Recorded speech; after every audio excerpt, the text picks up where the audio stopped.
So we're just going to let for 1 minute or maybe 30 seconds to see how many more people join us. I think we're expecting just a little over 20 people in the room. Hi, everyone. I think within that time, if you can introduce yourself in the chat box, your name, your organization, and the country you're joining us from, so that we can get to know each other as the program proceeds.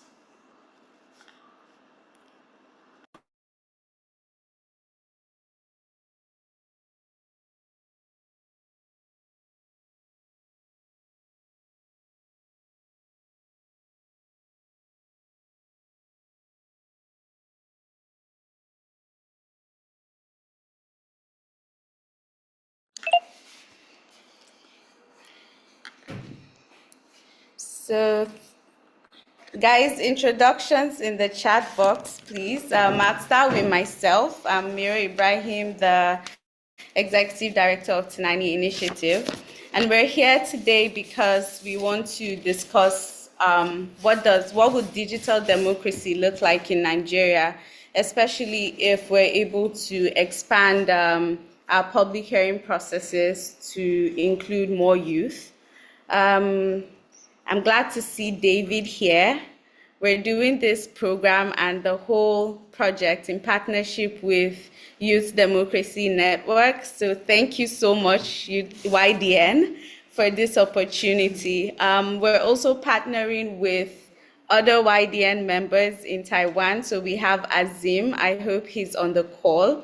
Azim was able to bring vTaiwan right here to us in Nigeria. So I'll just run through the agenda a bit so we have a feel of what we would expect. David is coming immediately after me to tell us what is YDN and why is YDN funding this project? Why do you care so much about democracy, especially in places like Nigeria? Then Omani is next after David. Omani is a member of the board of directors of Tunani and an excellent digital development practitioner. He's honestly one of the youth that is doing things that I deeply admire using technology and policy in education, in also civic tech. After that, we're going to hear from a senior legislative aide, Dr. Mercy Kwabe, who before her move to the National Assembly was a lecturer of political science, and I think she still continues to lecture on political science. So excited to learn about what our current context of public hearing is from her. Then, after Dr. Mercy Kwabe, would have the biggest VIP of this event, Honorable Akin Rotimi. Honorable Akin Rotimi is an exceptional legislator to say the least. I'd met him 2 years ago, where he was driving a bill on anti-sexual harassment within public institutions in Nigeria. Currently, I think the most interesting bill he's pushing is on independent candidates. So I'm really excited to hear about what our legislative readiness would look like for technology-enabled public hearings in Nigeria. Then the stars of the show would be Peter and Joshua, who would take us through what vTaiwan is and give us a demonstration on this public consensus tool, after which we'll discuss what vTaiwan would look for Nigeria. What a public consensus tool would look like in Nigeria. Then we get to ask questions and talk to each other and feed into this research that we're doing. So for more context, we're gathered today because we're trying to collect data for a policy brief we're developing in partnership with YDN called Expanding Legislative Participation Through Technology-Enabled Public Hearings in Nigeria. So thank you, everyone. Please let's go through the chat box and get acquainted. And I'm just going to pass the mic to David someone I respect so much. They're doing such an amazing work with Youth Democracy Network. And David, glad to have you here. Thank you for making the time. Thanks for having me, Mairo. And good to see everyone. David Ibanez, I'm originally from Mexico, but right now I'm based in Poland. I'm the operations officer at Youth Democracy Network, a global organization that expands over 80 countries. We have over 100 members. And we actually just came back from our global assembly in Panama, where I got the chance to see and catch up with Azim. Um, and Myra was supposed to go as well, but there was some trouble. Anyway, Youth Democracy Network started its work in 2024. So in just under 2 years, we've been able to support more than 100 global leaders, as I mentioned, in over 80 countries. And Myra is a member, Azim is a member. We have other 8 members in Africa. I mean, in West Africa. But in total, in Africa and MENA, we have over 20 members. Sorry, I'm getting some feedback from Bella. Thank you. And so all this to support and young leaders in different work that they're doing. We've got policy writers, we've got organization leaders, also journalists and activists. So it really depends on different spheres and what they're working on. As part of the YDN, we have this initiative of supporting 9 projects.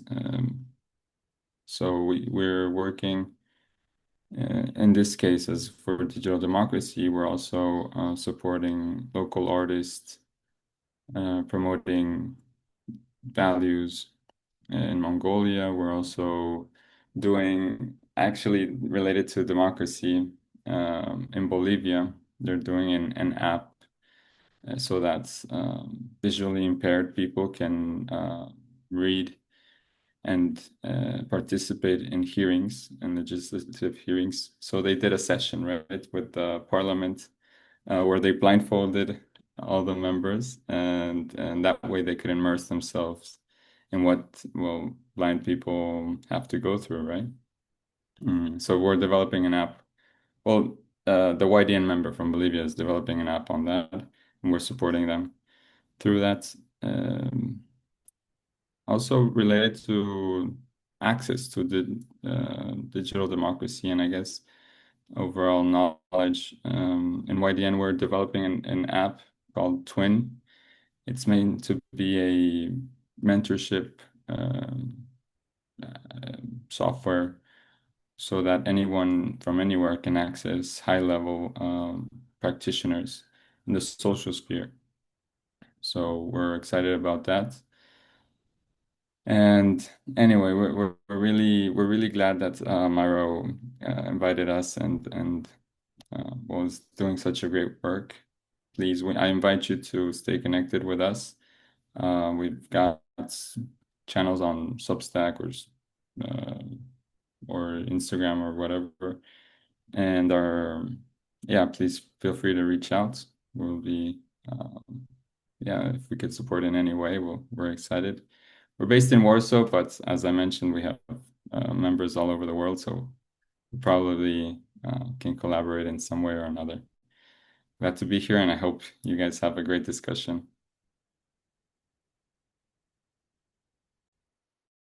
Thank you so much, David. Just to add, Tunani is the unofficial YDN secretariat here in Nigeria. So yes, you can connect with them. If you connect with us, you're connecting with YDN. I think that was brilliant, and Tunani is very happy to be part of the beneficiaries of YDN's support, and I myself personally as an individual.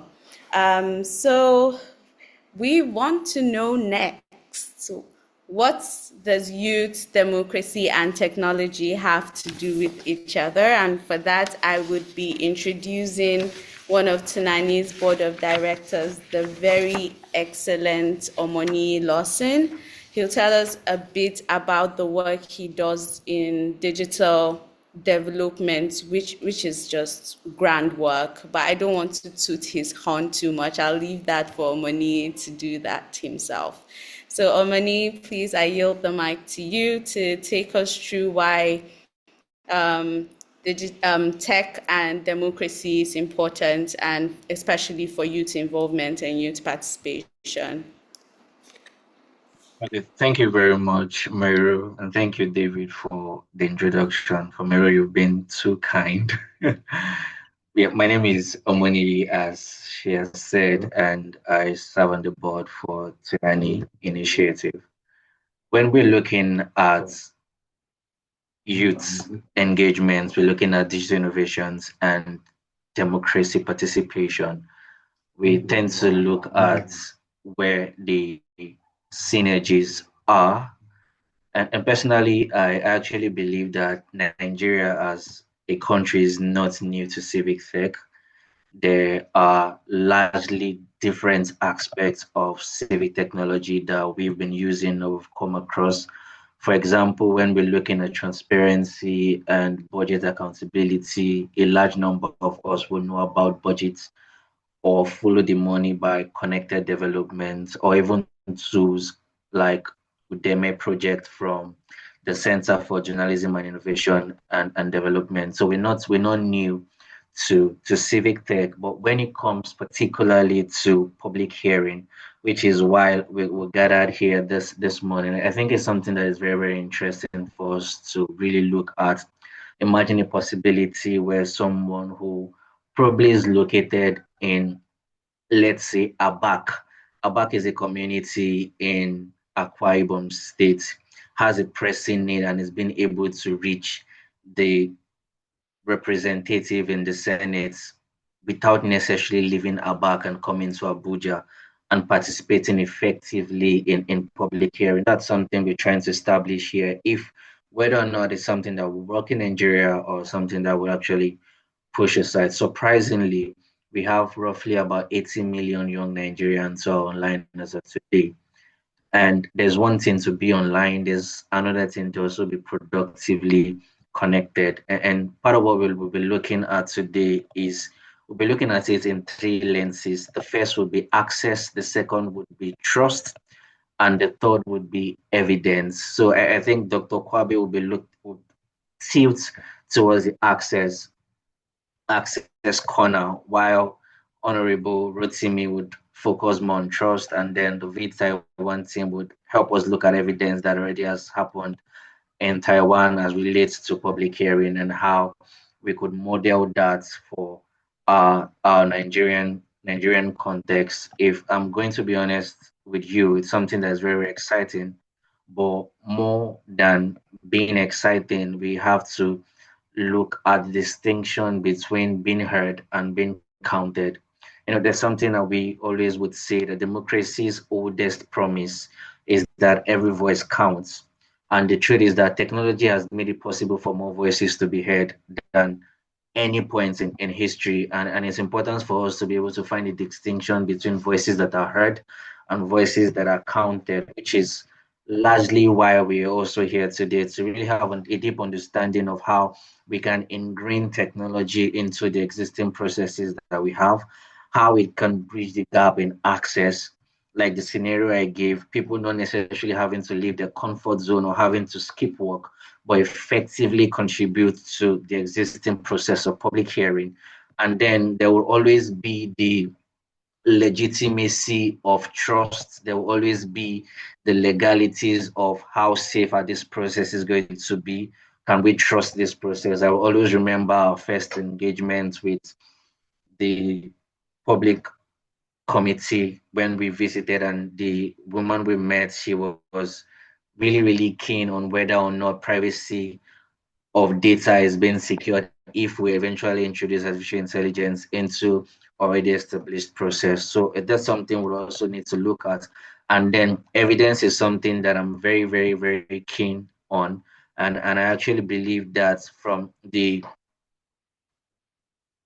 simulations we're going to be seeing from the vTaiwan team, will be able to effectively aggregate whether or not this is something we could infuse into our SD existing proceedings and would would help us move forward. So while you're here for this session, I want you to keep these three things in your mind: access, trust, and evidence. Every of the discussions we'll be having today will be judged against whether or not we're going to be closing the gap or expanding the gap that already exists as we include in technology to our already existing processes. Thank you very much, Miriam, and thank you everyone of you for coming. We're looking forward to very, very engaging conversations today, and keep seated. Thank you. Thank you so much, Omani, for that excellent brief of the reason why we're here. I mean, I couldn't have done it better. Thank you so much. That really puts things into perspective. I would be introducing, without further ado, Dr. Mercy Kwabe. Mercy is brilliant, to say the least. I call her Mercy because she's my friend. I've been in Mercy's book club for what, 8 years or 9 years. She's a brilliant political scientist and has now devoted her time to serve as a senior legislative aide in the Nigeria Senate. She'll be taking us through presentation. So you're gonna see slides. One thing about lecturers is that they will take you to school. She'll be taking us through a brilliant presentation on Nigeria's public hearing context. So we all understand what we're up against right before we receive the presentation on vTaiwan. Thank you so much. I'll be passing my mic to you now, Doctor. All right, can you hear me? Thank you for having me, and thank you for such a beautiful introduction. I would like to start by saying that this conversation is one that I think is long overdue, and it's something that we should have been talking about since we entered the digital era. As Omani said, like Nigeria is not new to the digital space, so why we still struggle with access, it's not that complicated. And I'm hoping that this meeting would be able to, shed more light on what we are supposed to do, what is lacking, and what the problems are. So I basically titled my presentation Rethinking Public Hearings.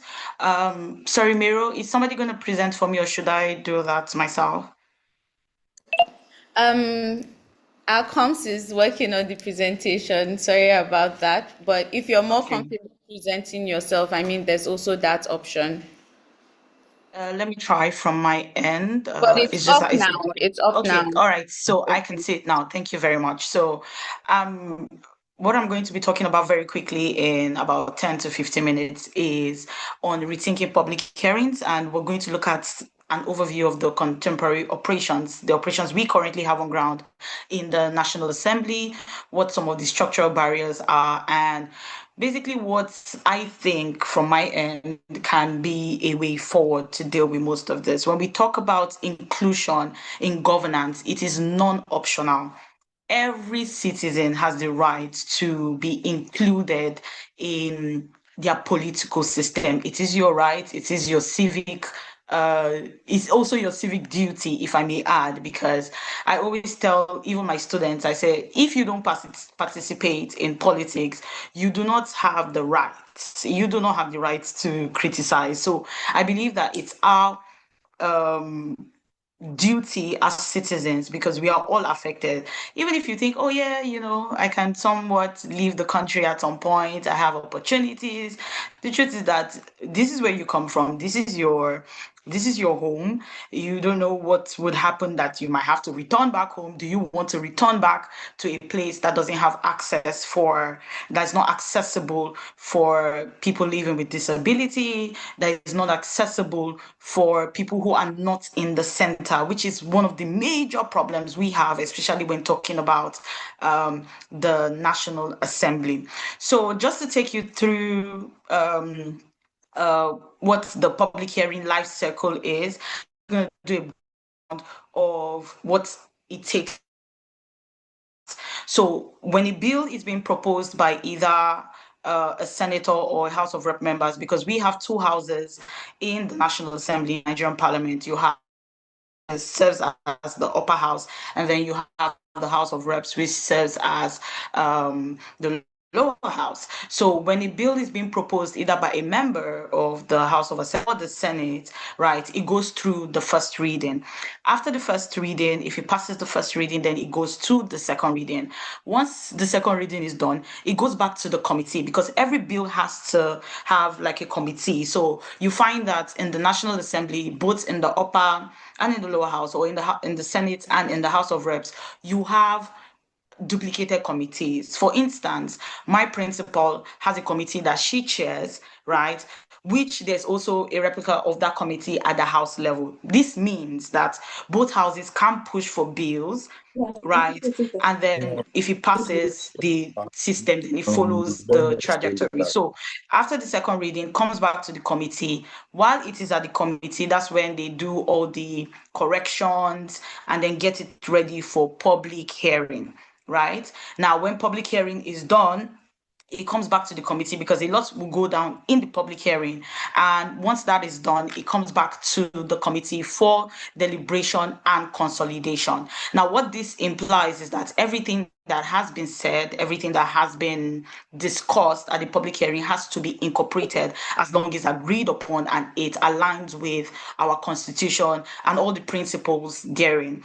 Then from that part, it goes to third reading. Once it goes to third reading and it passes, it automatically goes to the president for assent, to be assented, or he can veto it and say, yeah, I'm not passing this law. Now, there's something that happens between the third reading stage. It happens with a lot of bills that I think is worthy to mention, which is that there can be times where a bill doesn't pass third reading, maybe because a lot of what was discussed at the committee level, right, or what was discussed in the public hearing was not adopted. So in that case, it can go to the president. So even after the third reading, right, it would have to come back to the committee level. There's also another problem that can arise. And we saw that, I'm trying to think of a good example. We saw that with the Electoral Act last year, where we had a different gazetted copy at the Senate and a different copy for the House of Rep. What happened then was that a committee had to be set up to consolidate these bills, right? So that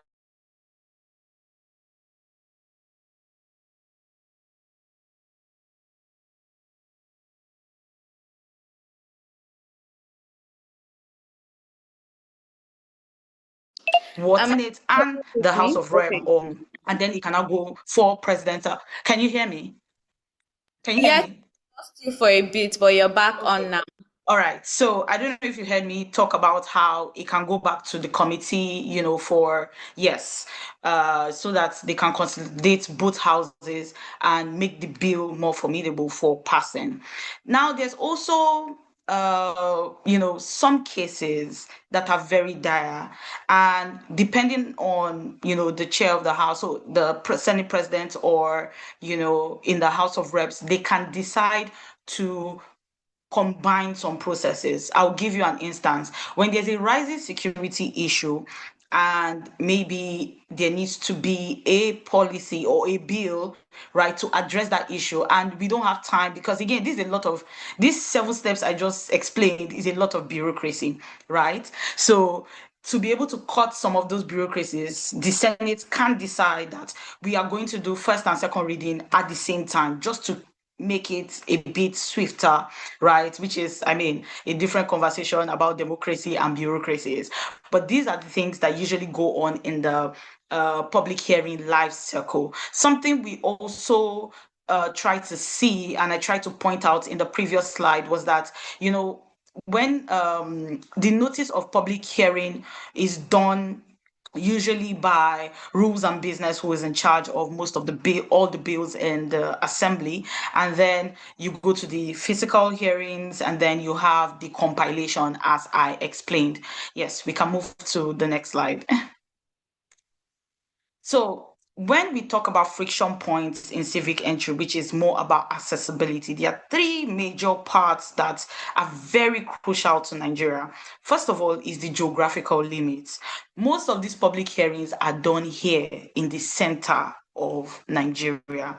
And what that does is that, I mean, because of the stakeholders that are involved, there are so many stakeholders involved when it comes to creating a bill. You have the executives, the MDAs, you have CSOs, media personalities, you have academics, you have the judiciary, you have the legislature, you have, public partners, because again, most bills will carry PPP, which is public private partnerships, right? And then you have community leaders. There are a whole lot of groups that are involved in bills being made. So you have the geographical limits of the fact that it is done here in Abuja. You also have the procedural limits, which is that most times public hearings are fixed almost immediately after the committee meeting. And what this means is that if you as a stakeholder are not equipped already, or you have future plan programs that you've already put in your calendar, you might likely miss this public hearing. Then there's also the linguistic gap, as the earlier speaker mentioned, right? We have people who are virtually impaired. You have people who are people who have disability, who cannot probably get there, right? And this all creates some kind of friction points where a group of people are excluded from this entire process. We can move to the next slide. So I tried to state that transparency is not participation. Like, it's not necessarily participation, because again, you have to ask yourself, what is transparency and how many people are privy to this information? I remember having a conversation with Mairo yesterday where I was telling her something, and she was like, oh my God, when did this happen? When did this? And it just made me laugh, because again, there's a lot of information, and we will see the challenges. I will come to the challenges that we face when it comes to digital access. But just so we are aware, right, I would like to point out that in as much as the data says that 45% of Nigerians have access to the internet, or online, the question, like Omani said, is how many of them are using this effectively? How many of you know that there are platforms that you can reach out to, or you can utilize, right, for governance? For instance, everybody on this call, you can just quickly Google the National Assembly, and you will see that we have a website. We have a website where you can contact your senators. You have a website where you can contact your House of Rep members. You have a drop down where you can submit some petitions and all of that. But then, how does that translate to feedback? Because I have been with my principal for close to 2 years now, and I have never gotten any memo saying, oh, this was a petition, or this was a request.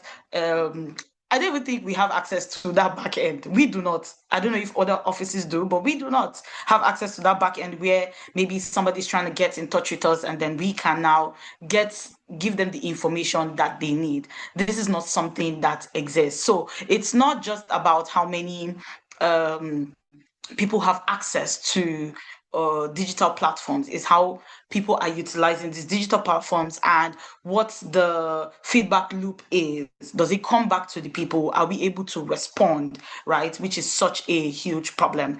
On the next slide, I try to shine on one of the states, Benue State, which is one of the first states to sort of like have a digital infrastructure, right, for public hearing. So they get involved with a lot of visual public hearing platforms, and I tried to check what the feedback has been, but there's no data on this. But they claim to be the first House of Assembly in Nigeria to accomplish this.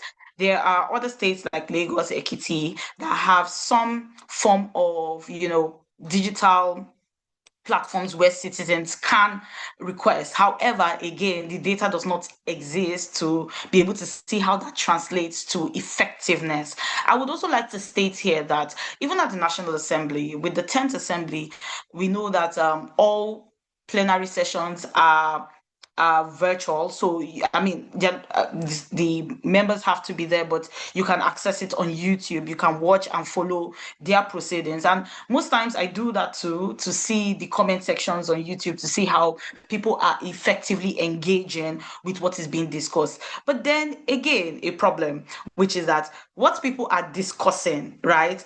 Is somebody actually looking at that? Is this data being captured? Are people taking note of, I mean, outside the derogatory statements that are made, because again, there's all of that going on. Are people actually, or is there a system in place to capture this information, which is very, very important? So it's not enough to live stream. It's not enough to just put it on air and say, this is what was done. And again, because we have a society where a lot of people are on social media, that is also a medium that can be explored. But what we see instead is that we see a lot of aftermath. So we just sit down, and then in the night we see on one blog that you probably don't even trust a lot, but they have a lot of juicy gist. And then you see there, oh, the Senate president said this, but then the context of what it was said or in which it was said is not fully captured. So we're dealing with a lot of headlines and a lot of, information, or will I say minimal information that seems like a lot. And I try to draw like, what AI assisted legislative power will look like when it comes to intelligence synthesis, real-time transcription, because this is also a problem I see when I go on YouTube to watch our plenaries. You turn on the live captions and they are not quite getting the intonation, so the translation is wrong.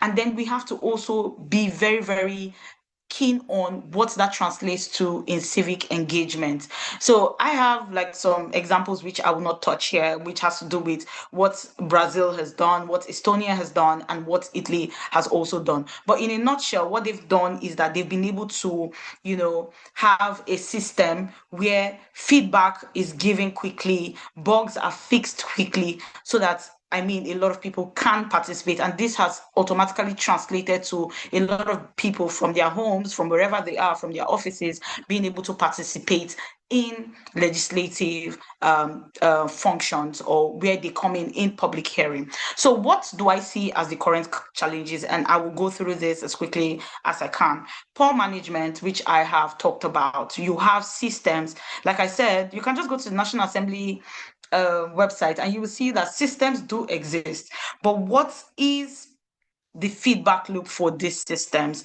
Then you also have limited awareness. There are a lot of people that don't know that these systems actually do exist, which falls on the National Assembly and how they are able to put out this information of how citizens can reach out. Then there's also limited internet usage, which you find that people, where you find the urban rural dynamics, right, of people in the center or people in cities, people in Lagos, in Abuja, in Port Harcourt, being more inclined to use the systems than other people in rural areas will. So you now have to, and that's a huge problem for us, because we have to contextualize that access to the point that it can reach anybody, whether you have data. Facebook has done it, so I don't see why we cannot achieve that. Then you also have the threat of algorithmic biases and misinformation. Like I said, when I am on YouTube watching plenary and I can see the comment section, there's a lot of AI bots there. There's a lot of people just throwing insults. There's a lot of misinformation and all of that. And these are some of the challenges that we see. Then you also have the energy paradox. And I apologize to everybody for bringing this up, but it has to do with our access to electricity, right? Because this matters a lot. People need to have electricity to be able to charge their phones, to be able to participate virtually wherever they are. Then you have the low digital literacy and language barriers.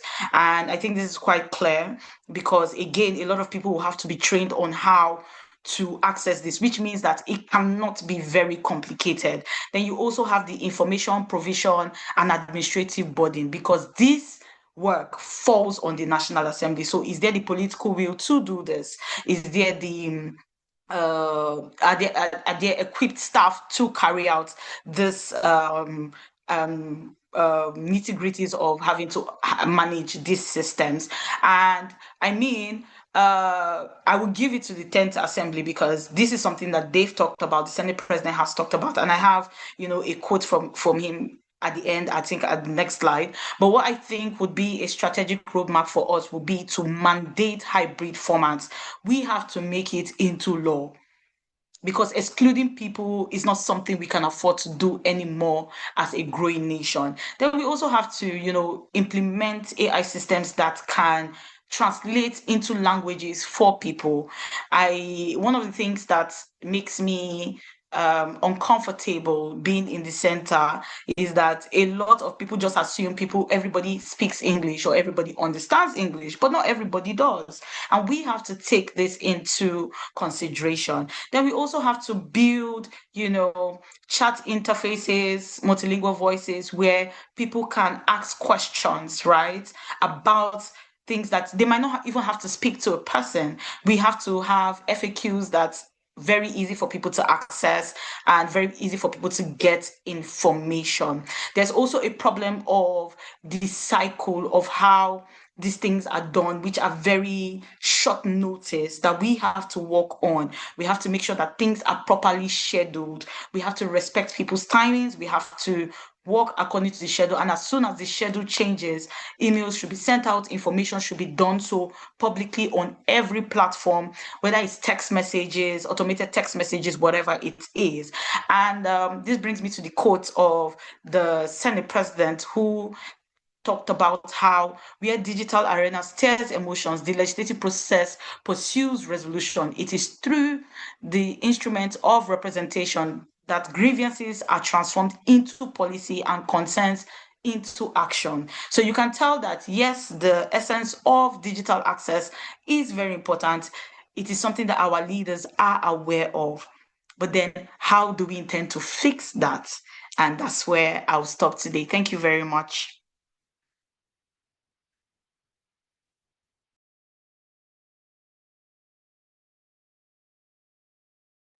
Miro, you're muted. We can't hear you.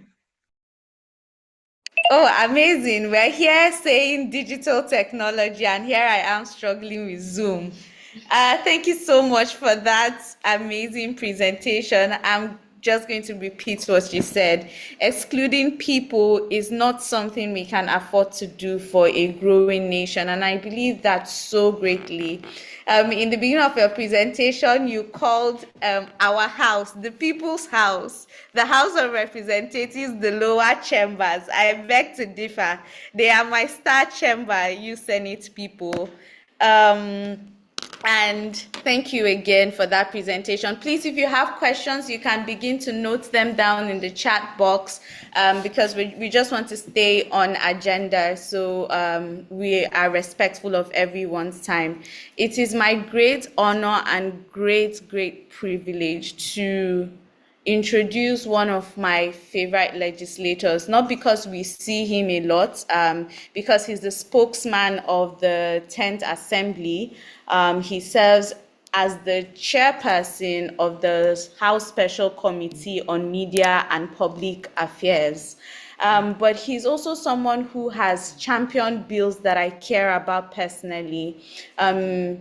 as he was telling me 2 weeks ago when I told him about this, that for every protest that we protest, and believe me, there's evidence of me protesting in front of National Assembly a lot, that he does come to address us. So he's truly someone who is people forward in the kind of bills he presents and the work he does. So it's my great pleasure to introduce Honorable Akin Rotimi to take us through our readiness.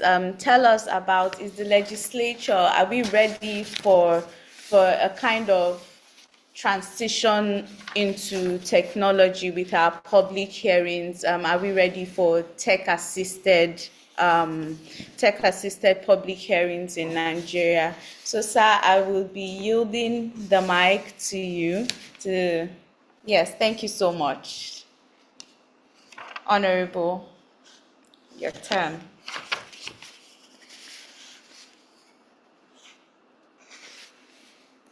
Hello.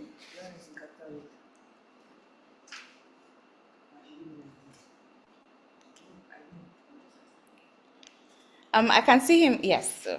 That's great. Sir, you're muted, just like me before you. Right. Good morning. Apologize. Seems like I got bumped out for a little bit. Good morning, and thank you very much for this opportunity to engage. Tunani is doing a great job in bridging the gap between the parliament and, of course, the people and civil society. Very many of such gatherings like this in the past um, have excluded government. So it's just been like an echo chamber, and then you only just come up with criticism. So we're extremely excited that you've invited us to participate. And of course, I bring you greetings from Right Honorable Abbas Tajuddin, the Speaker of the 10th Assembly, House of Representatives.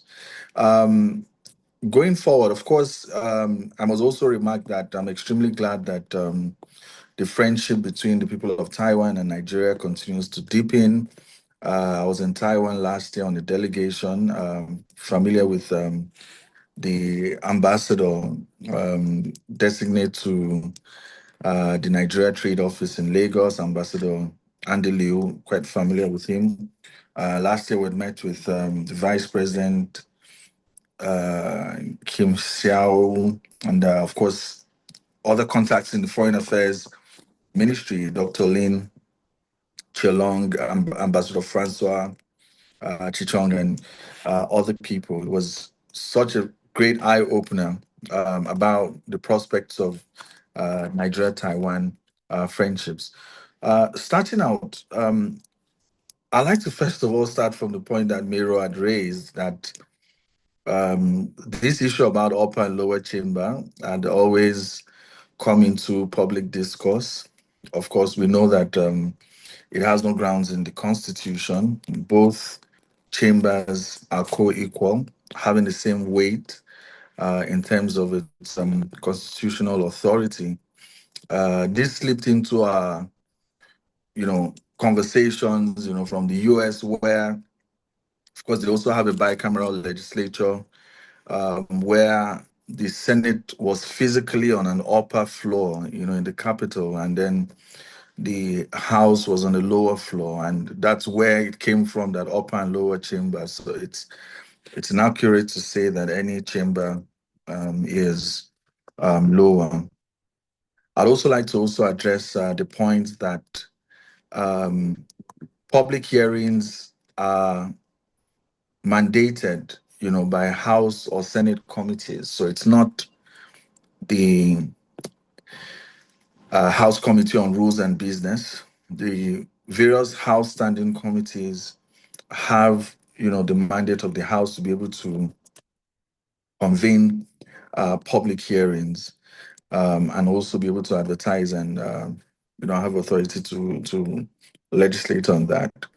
The last point again is that in terms of and the presenter did a great job taking us through the legislative process, because many Nigerians are always eager that why aren't things moving so fast? And then They don't understand that there's a long process that things must follow through. And she did rightly mention that when there are issues of serious public concern, it's necessary for sometimes for us to expedite the process. But what always happens is that the relevant provisions in the house rules is applied for us to be able to do that, to be able to expedite. So it's either we suspend the house rules to allow for first and second reading to be able to happen on the same day, and it doesn't in any way remove from the entire process. Now, the conversation, of course, about you know, technology-enabled public hearings is one that's very important. I think for us, the question is no longer about whether technology should shape legislative engagement. It's how we can actually deploy technology responsibly to deepen participation. I think one thing that COVID did for us, the pandemic at the time, was to expose the vulnerabilities of, government processes and structures that if ever we were in that kind of situation again, how do we manage it? So the House had to pivot at that time. In fact, the House had to also proactively amend some of the House and Senate rules to be able to allow for convening plenary to be able to hold even digitally at the time. It's just sad that we didn't quite build on that crisis. We wasted that crisis, to have allowed us to pivot to more, involvement of technology in our public hearings. So when you look at the issue of public hearings the way they are, I'm guided by the points that was made by an earlier speaker around issues of access, trust, and evidence. When you talk about access, so first of all, generally Nigeria will have a long way to go, even in terms of, carrying people with disabilities along. Of course, we have the Disability Act that gave a 5-year period within which even physical buildings were mandated that all public buildings must have disability access. So even before we talk about online, right, even physical buildings, we still have challenges where there are even places, if we want to talk self-critically, within the National Assembly that we're still advocating for disability access. There are also issues around, other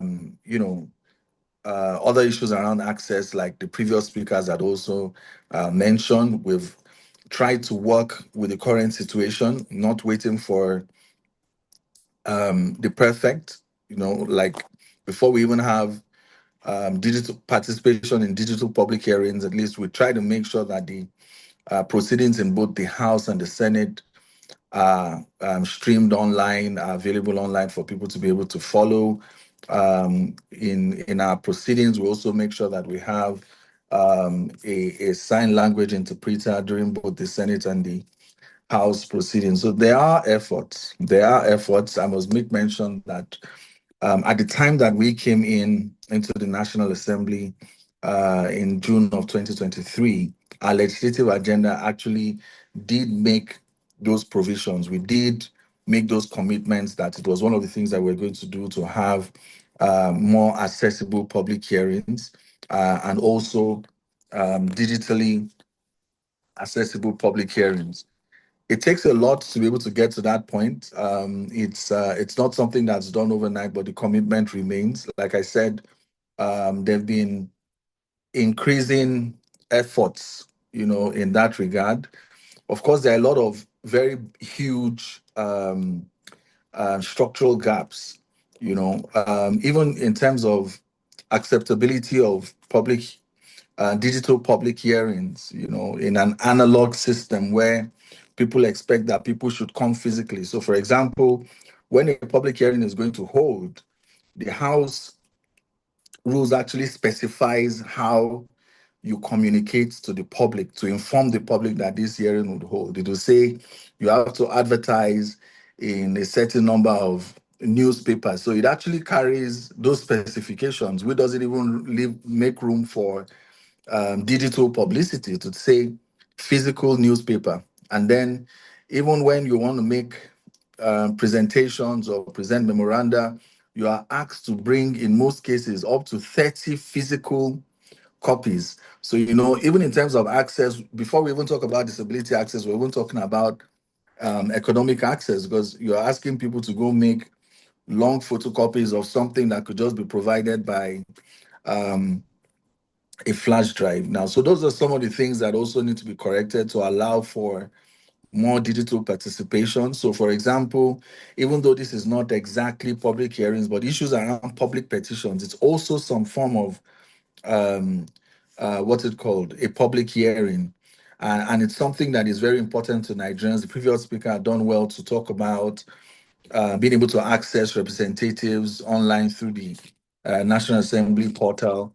But as we speak, the House rule still specifies that before a public hearing can be taken by the House, it needs to be physically presented on the floor by a member. That means that you need to write physically to your member or your senator, and that person has to physically come during plenary to present that public petition before it is then referred to the House Committee on Public Petitions. So you can see that there's a lot of gaps on that, because every legislative day there's a lot of work, there's a lot of items on the agenda. We're not quite able to go through and take so many public petitions, right? So we'll do well to actually be able to digitize that process to allow for petitions that are submitted electronically through a defined platform, is able to be taken as valid. So, like I said, I can speak for the House, and I believe to a large extent, by extension, the Senate, that the commitment still remains. There's this commitment still remains to deepening access, and for more Nigerians to be involved and to be able to access public hearings. Like, we know there are security issues around the country, there are logistical challenges, which will not make someone be able to come all the way physically to Abuja to participate in a public hearing. It will be, of course, a lot more efficient for such people to be able to tune in online. I've taken note of the SLA's, comments, which, of course, there are points for inflection, because for me, this platform is also one to take feedback on critical imperatives for us to be able to get there. There are issues around, even internet access, stability of platforms. You can imagine, just as I was about coming up to speak, I got bumped out because of shaky internet. So you can imagine holding a public hearing that has specified time and all of that, with infrastructure that are not optimal, both on the part of the House, but much more so for those in the hinterlands all over the country that want to participate but don't have stable internet. It's one thing for us to make sure that the public hearing is conducted on very stable and secure internet, but not very much can be said about those that want to participate from around the world. So for us, again, we believe that there should be safeguards. Other countries that have pivoted in this area have been able to pick up a number of issues. Of course, like there's issues of safety and security of both privacy of the data of those participating, and then ensuring that those public hearings are also not infiltrated. I mean, we've had Zoom sessions where you have very funny people just get into the platform and then just start doing all sorts of things, to disrupt meetings. So we have to be able to make sure that the platforms are stable and secure. There are also issues around um, um, identity, to ensure that, someone that comes physically to introduce himself or herself as representing a particular organization, or, well, Well, we can still hear you though, right? Right. So, as I was saying, there are issues around even identity management, ensuring that those that are supposed to be in those platforms, are properly scrutinized and ensure that, issues around public hearings where people are making very important presentations, memoranda on very important issues. It's important that they are also vetted. So, for every public hearing, in some cases, some people might even have to go on oath. So you can imagine how is that conducted even online, if you have to go on oath to be able to say that, whatever you're saying is accurate and truthful, or how do we ensure that you are who you say you are online when even physically we have, issues of people misrepresenting their identities. Now, overall, I think that it's important that we take this conversation forward.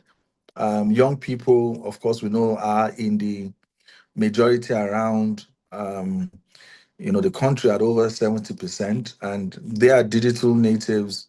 They would rather, participate in these areas. And as well, people with disabilities, very important that we're able to carry them along. It's a lot more efficient for them to be able to participate through digital platforms when even physically we still have issues of access within public buildings. So it would really go a long way if we're able to take this forward. And I think with greater participation of organizations like Tunani and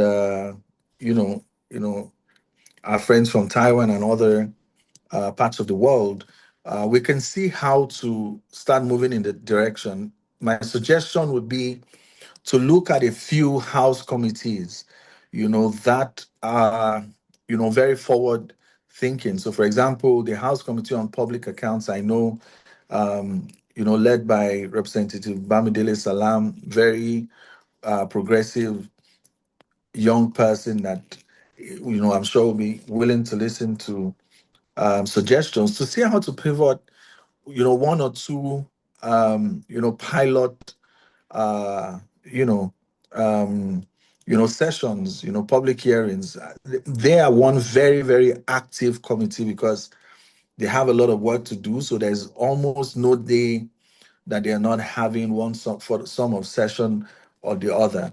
So it's to look at it and see how we can, um, walk through a model that would work on a small scale, and then it encourages for us to be able to amplify and be able to scale that up over time. Success for us would look like every Nigerian can meaningfully engage the parliament, regardless of location. Citizens should be able to follow legislation digitally, participate in consultations, submit memoranda electronically, engage committees where appropriate, access legislative documents, and receive feedback throughout the legislative process.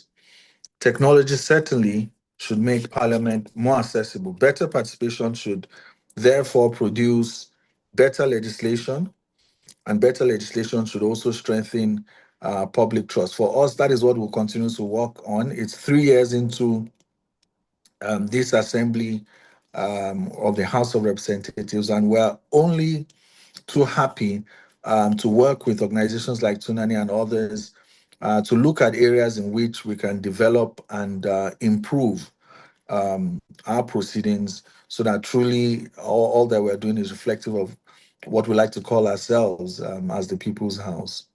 Right. Thank you very much. Thank you so much, Honorable Akin Rotimi, fondly called by his people Akin Omo Akin. Your progressiveness as a legislator is truly inspiring. I want to apologize briefly for the break in transmission that when you heard my voice, my own network had gone down and I was curious as to why. So I'm back on my colleague's network. Thank you so much, sir. And I really like that you not only gave us a presentation taking us back and present what has been done before digitally, because I think during COVID, I wasn't so abreast with legislative issues to know that we, even us in Nigeria, have had some type of digital interaction within the legislature.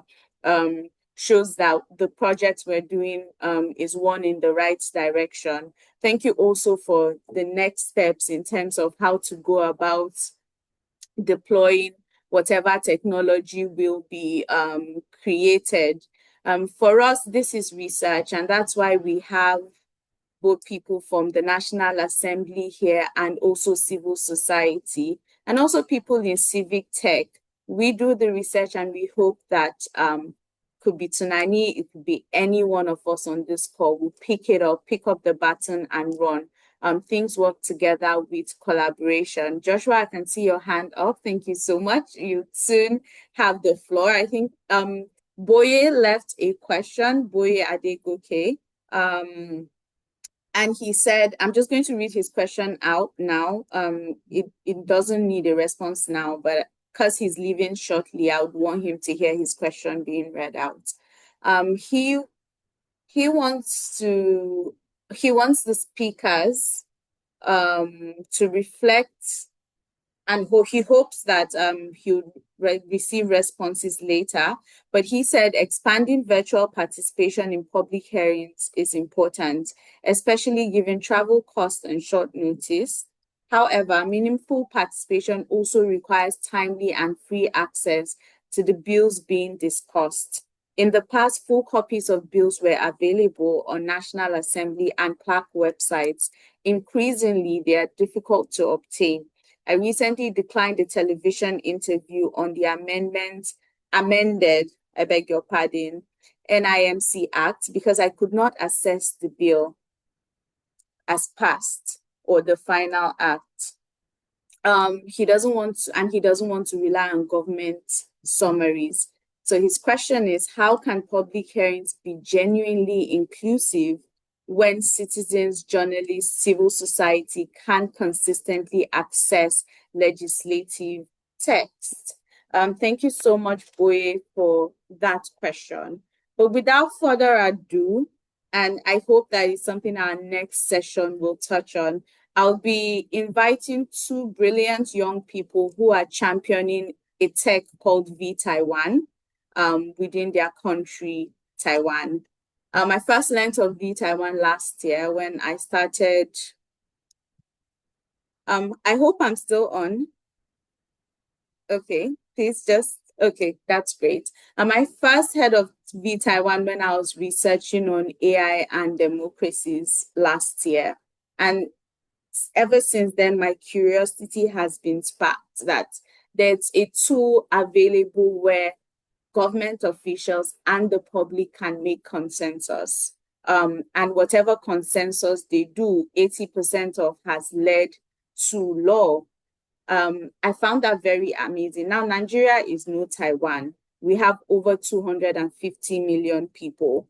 And so I began thinking, how can a tool such as vTaiwan work for our context? And it was clear that public hearing is a legislative process that is mandatory for public input on legislation. And so I'm glad that YDN presented this brilliant opportunity where we can get to research deeper on this topic. So I would be inviting Peter and Joshua to present and tell us a bit about what vTaiwan is. Peter is a civic technology contributor and a core member of vTaiwan. He defines it as a public deliberation model that receives democratic input and they've also received AI grants from OpenAI in 2023. So glad to see that even private institutions are partnering for greater voices within the government decision-making processes. So Peter has partnered with civil society organizations to facilitate public dialogue using digital tools.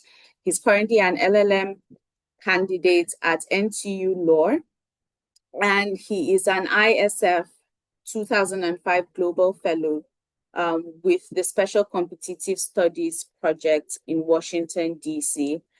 Joshua Yang, who is our second speaker on vTaiwan, is also a vTaiwan contributor and a process designer. So it's glad that we're going to be receiving knowledge from someone actively in the process design, who is currently working on digital democracy and AI-assisted public participation.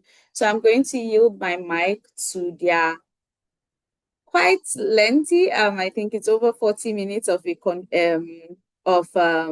presentation, but I know that it would be worth our time. So I implore you to listen attentively, as I would, and I'm so excited for what we'll gain from your presentation. Thank you so much for being here, regardless of the time difference and your commitments. Peter, I yield my mic to you. Hello, everybody. Can you hear me? And audible for everybody? I'm not sure if I'm audible.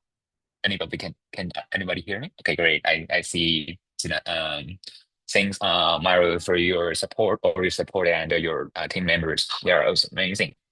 And for the next 1 hour, I think our sharing will be as follows. So I will do the main part of the sharing, and Josh will add the supplemental part on the sharing as well. Sorry, I need to reshare my screens for reshare my screens. Minutes. See if it works. Okay, I think it works right now.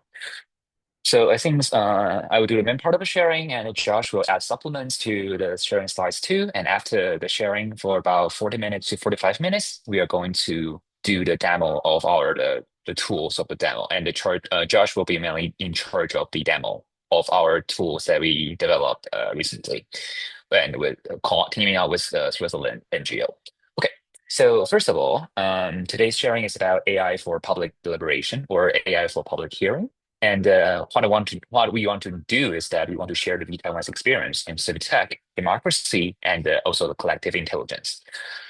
And first of all, I think we need to explain why these conversations matters in this era. So we can see in the bigger pictures is that we have AI systems in the room, and it actually proliferate very fast. It is not only about the technical issues, it basically becomes a democratic issues, because AI can strengthen democracies. That AI also, if wrongly used, AI can also weaken the democracies. And we also see the need to strengthen the democracies with the public participation. So strengthening democracies, democratic governments needs public participation instead of just voting to the candidate, but more actively public participation into the discussions on certain kind of policies or laws like that, to strengthen the trust from the people to the governments. And also AI in this era actually changes the information production, circulation, and the interpretation of these informations. So it creates chances and challenges at the same time.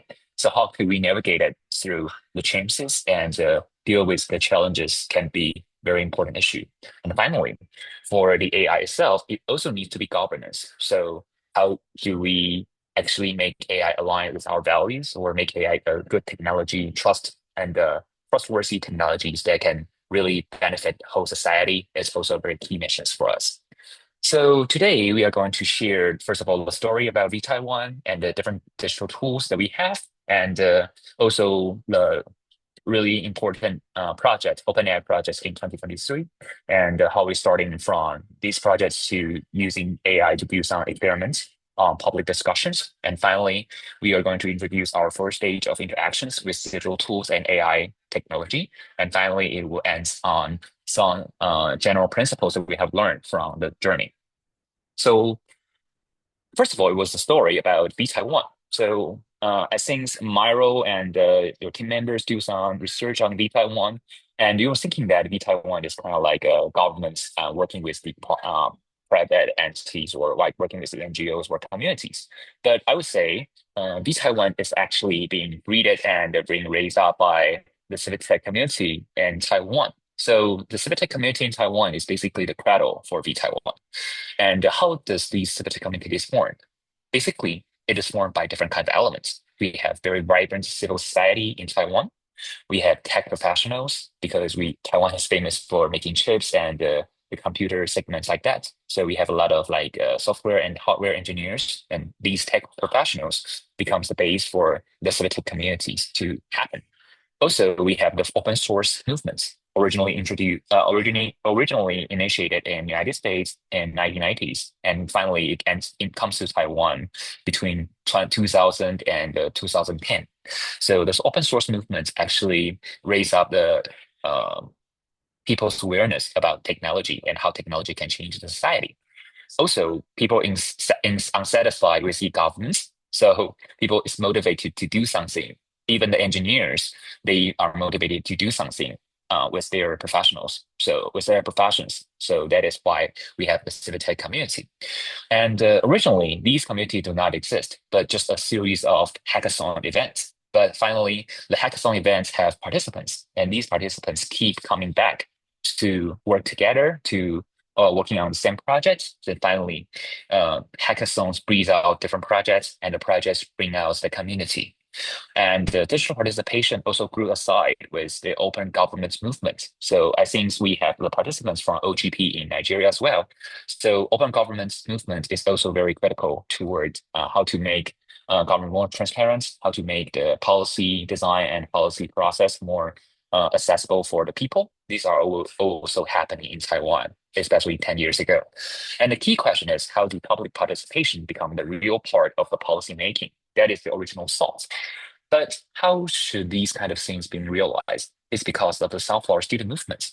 So vTaiwan's origin is actually connecting to these very large-scale student movements for 10 years ago. During then, there's a controversial bill that tries to make a closer trading relationship with China, and it was passing without due process. So it actually angers the citizens, and so the citizens actually occupies the parliament hall in the protest against the trade agreement, and the movement actually raised deep questions about the transparency, public trust, and the democratic participation of the government. Also, the government, if the trust toward the government is undermined, so the government also have the incentives to rebuild the relationship between the government and the civil society.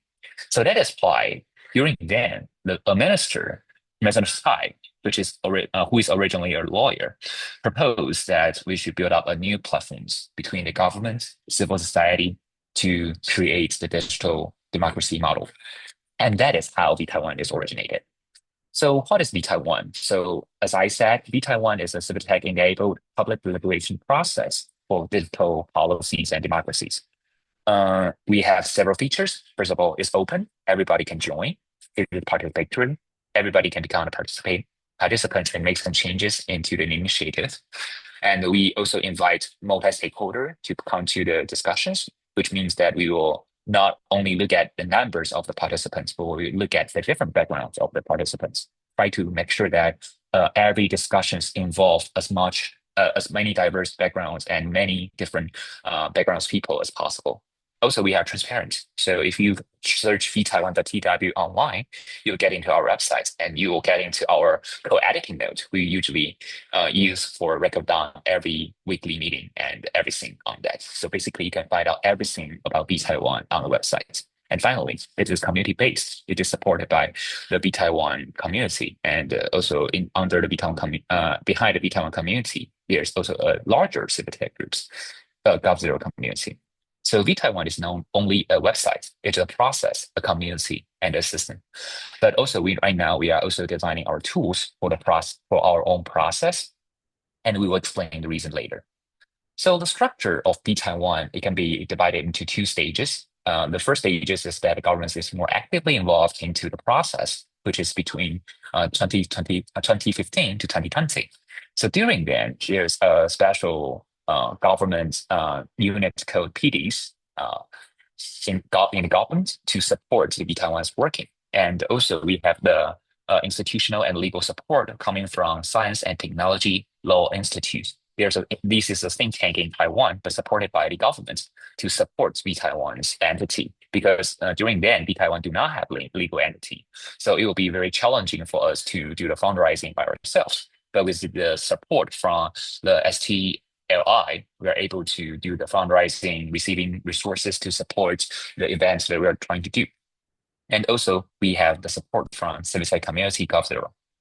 And sorry, right now I didn't change the date, but it's supposed to be like after 2020s. So after 2020s, the government's role become doomed, and which means that we do not have a cooperation relationship with the government, but we still have the cooperation with the Open Culture Foundation. So Open Culture Foundation substitutes the STLI, becomes a new legal wrapper and legal entity to support the Taiwan's working. And also, we still maintain the relationship in governor community so that we can still get some support from their participants as well. And vTaiwan, although some articles say vTaiwan is a failure or vTaiwan is doomed, vTaiwan is not a very perfect model, considering the broken relationship with the government. However, I think the vTaiwan do leave something very really beneficial and really participatory approach. So before vTaiwan is making, usually the government's policies is designed by expert-driven, lobbying heavy, and it has only limited public documentation.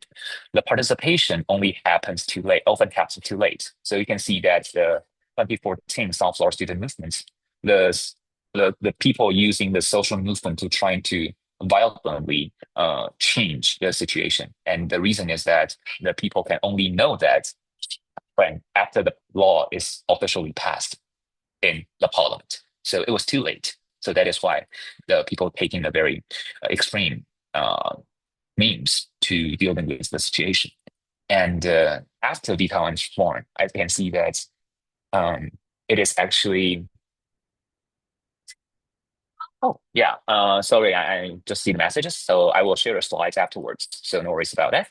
And after the vTaiwan is formed, basically we have more open and more documented systems. And I think one very prominent example is that we have the join.gov.tw. It's a website under the government, and it is actually a legalized platform, which means that the government have the legal obligations to respond to the initiatives on these websites. Everybody can raise the initiatives once you pass the once you register on the platforms.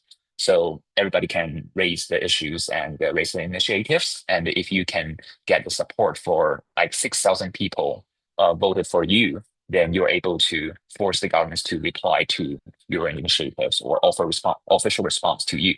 So it's a kind of like a good example about how vTaiwan is changing the government's policy making and how changing the policy design. Another feature of vTaiwan is that vTaiwan is a community. This is not just a platform.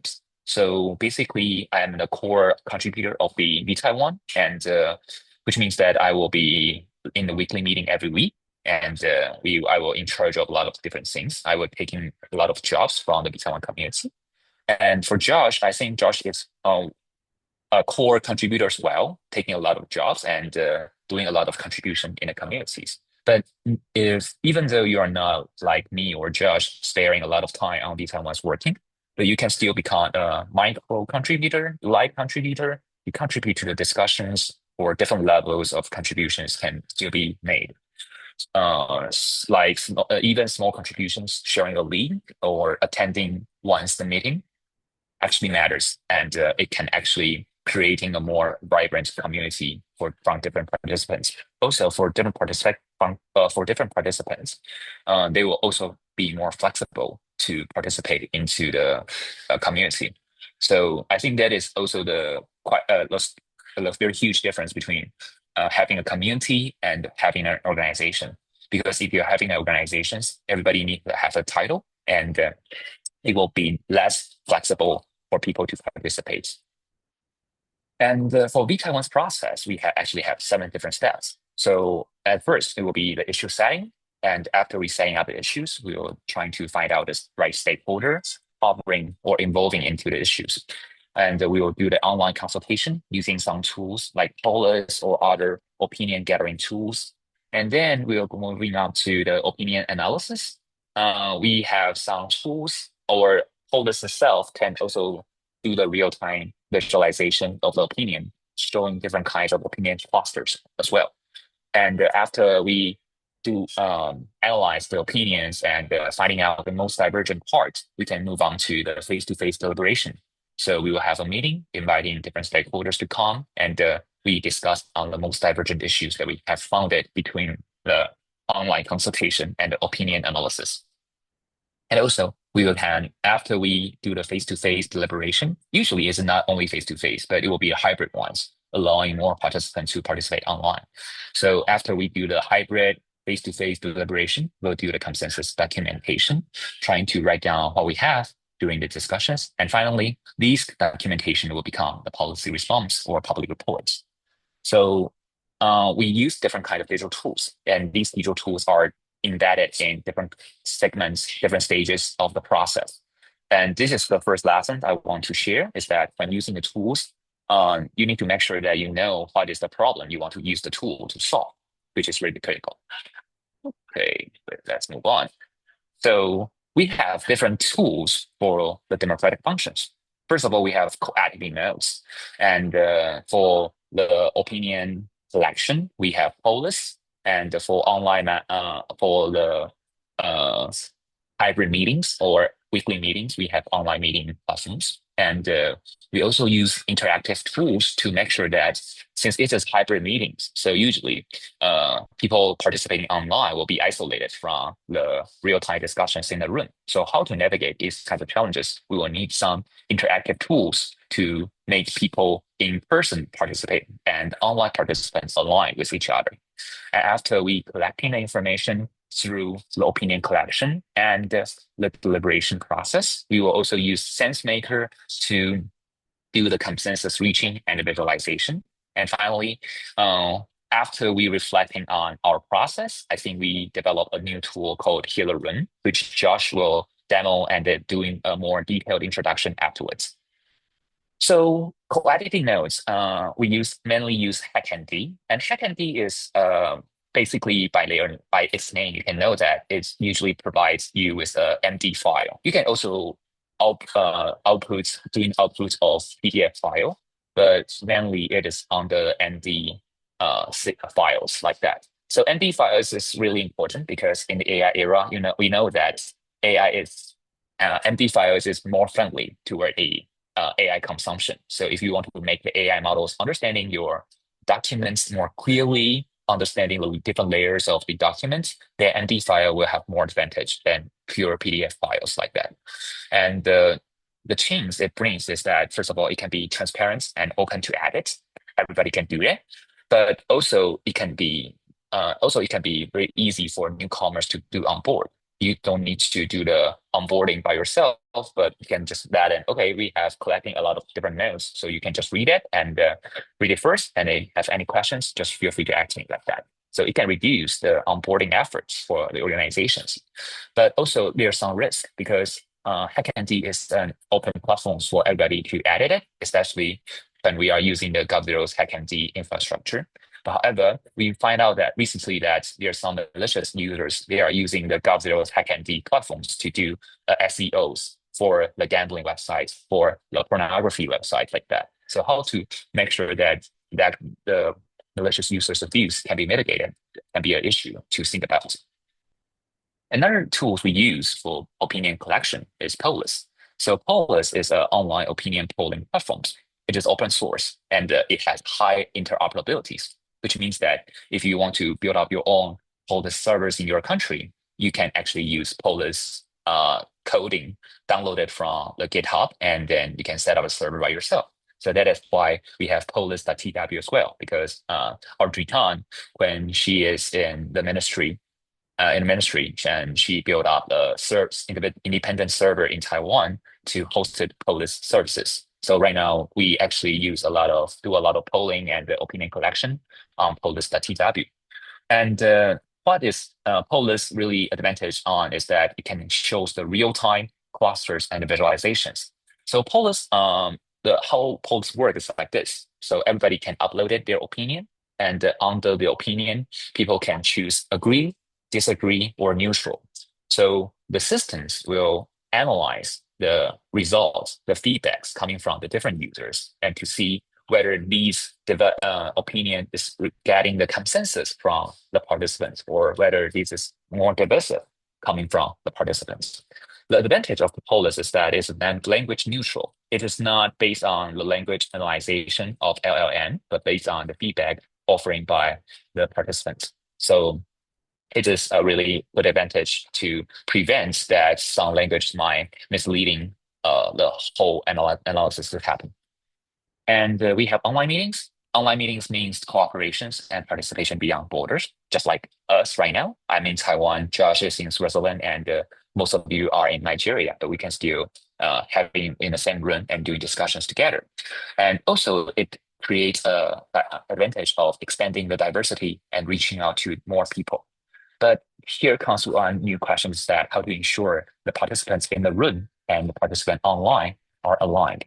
So that will lead to the second part. The other part is the next part of interactive tools. So there's different kinds of interactive tools. Most of them are originally used for educational use. For example, Mentimeter is created for teachers to do a more interactive slides during the class, and Slido is to making the Q&A sessions more interactive like that. So these kind of interactive tools can also be applied to the digital participation as well. And there are features that they are usually relying on the personal device, the mobile phones, to send the feedbacks. And the change of the interactive tools is that we can actually do alignment for all participants, because every participant, no matter you are in the room or no matter you are going online, you can use your own cell phones to send feedback, no matter the feedback is agree or disagree, or the feedback is a real message or a piece of opinion. That will be all counts, and everybody can align with it in real time. So another thing is that no matter it's Mentimeter or Slido, it actually offers real-time visualizations. So just as I showed in the right part of the slide, you can see that during one event, we actually do some real-time polling showing that some people are disagree and some people agree with the piece of opinion. And the challenge behind these interactive tools is that the digital gap, just as the honorable speaker of the committee says, we need to overcome the digital gap. Some people may not be familiar with the tools on the cell phones, or they may not have enough internet coverage to do that. And these might create new exclusions. Also, if we want to use these kind of digital tools, we need to make sure that everybody can enjoy the high quality, or at least social quality infrastructures like that. SenseMaker is the new tools that we implemented. So it was originally developed by Jigsaw, Google's affiliation, and it was being used as an infrastructure in AI era, which means that SenseMaker is a series of code allowing you to use the API of AI models, no matter these API is from cloud, from OpenAI, or from Grok. All these kind of AI models can be used to doing the information and the opinion analysis. So it can apply AI models API to opinion summarizing and visualization and analysis. So it can actually make scale up deliberation become true. And it can also make large scale opinion gathering and visualization become possible. So there's a case study about UberX. So this is probably the most famous case in Taiwan. So, and these happens before the AI is developed so much.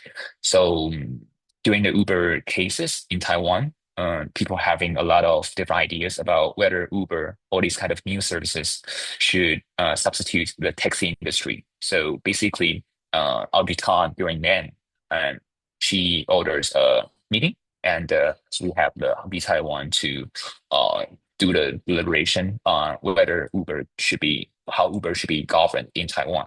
So there's different kinds of opinions. The group A shows that since the ministry have already rejected Uber's administrative appeals, that since Taipei city government should cancel the company's registrations of Taiwan Uber incorporation.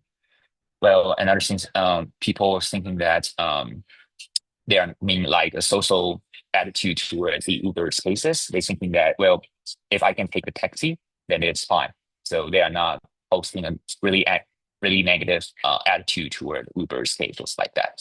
So there are kind of different kinds of attitude toward Uber cases. And finally, successfully, vTaiwan process helped successfully spotting out these opinions and working on the consensus on Uber cases as well. So in move on to the OpenAI projects in 2023, because during the pandemic, I think the vTaiwan's community is being devastated because there's no real-time meetup happening, and the community itself is starting to turn to be more quieter than before. So what makes the community revive again is the OpenAI project in 2023. So in 2023, vTaiwan collaborated with Chatham House, a famous think tank in UK, and other partners to do the Bridging the Recursive Public project. So we proposed these projects to the Democratic Input to AI grant, and it becomes part of the OpenAI's grant program. And we use the money we receive to explore how public display deliberations can actually inform or teach lessons on AI governance. Also, we also explore that how AI can support ongoing public deliberation. So in this project, we actually following the vTaiwan's process, but do some a little adjustments. So participants submitted and vote on statements, and we do the polis map to mapping the opinion clusters. We do the human facilitations and interpretation. And we also use the LLM to support analysis and summarization. And finally, we do the we finalize the reports and doing the reflections. And we even publish and sharing the reports in OpenAI's headquarters. I think this part is in charge by Josh. So Josh, maybe you can open your mic and take part of that. Yeah.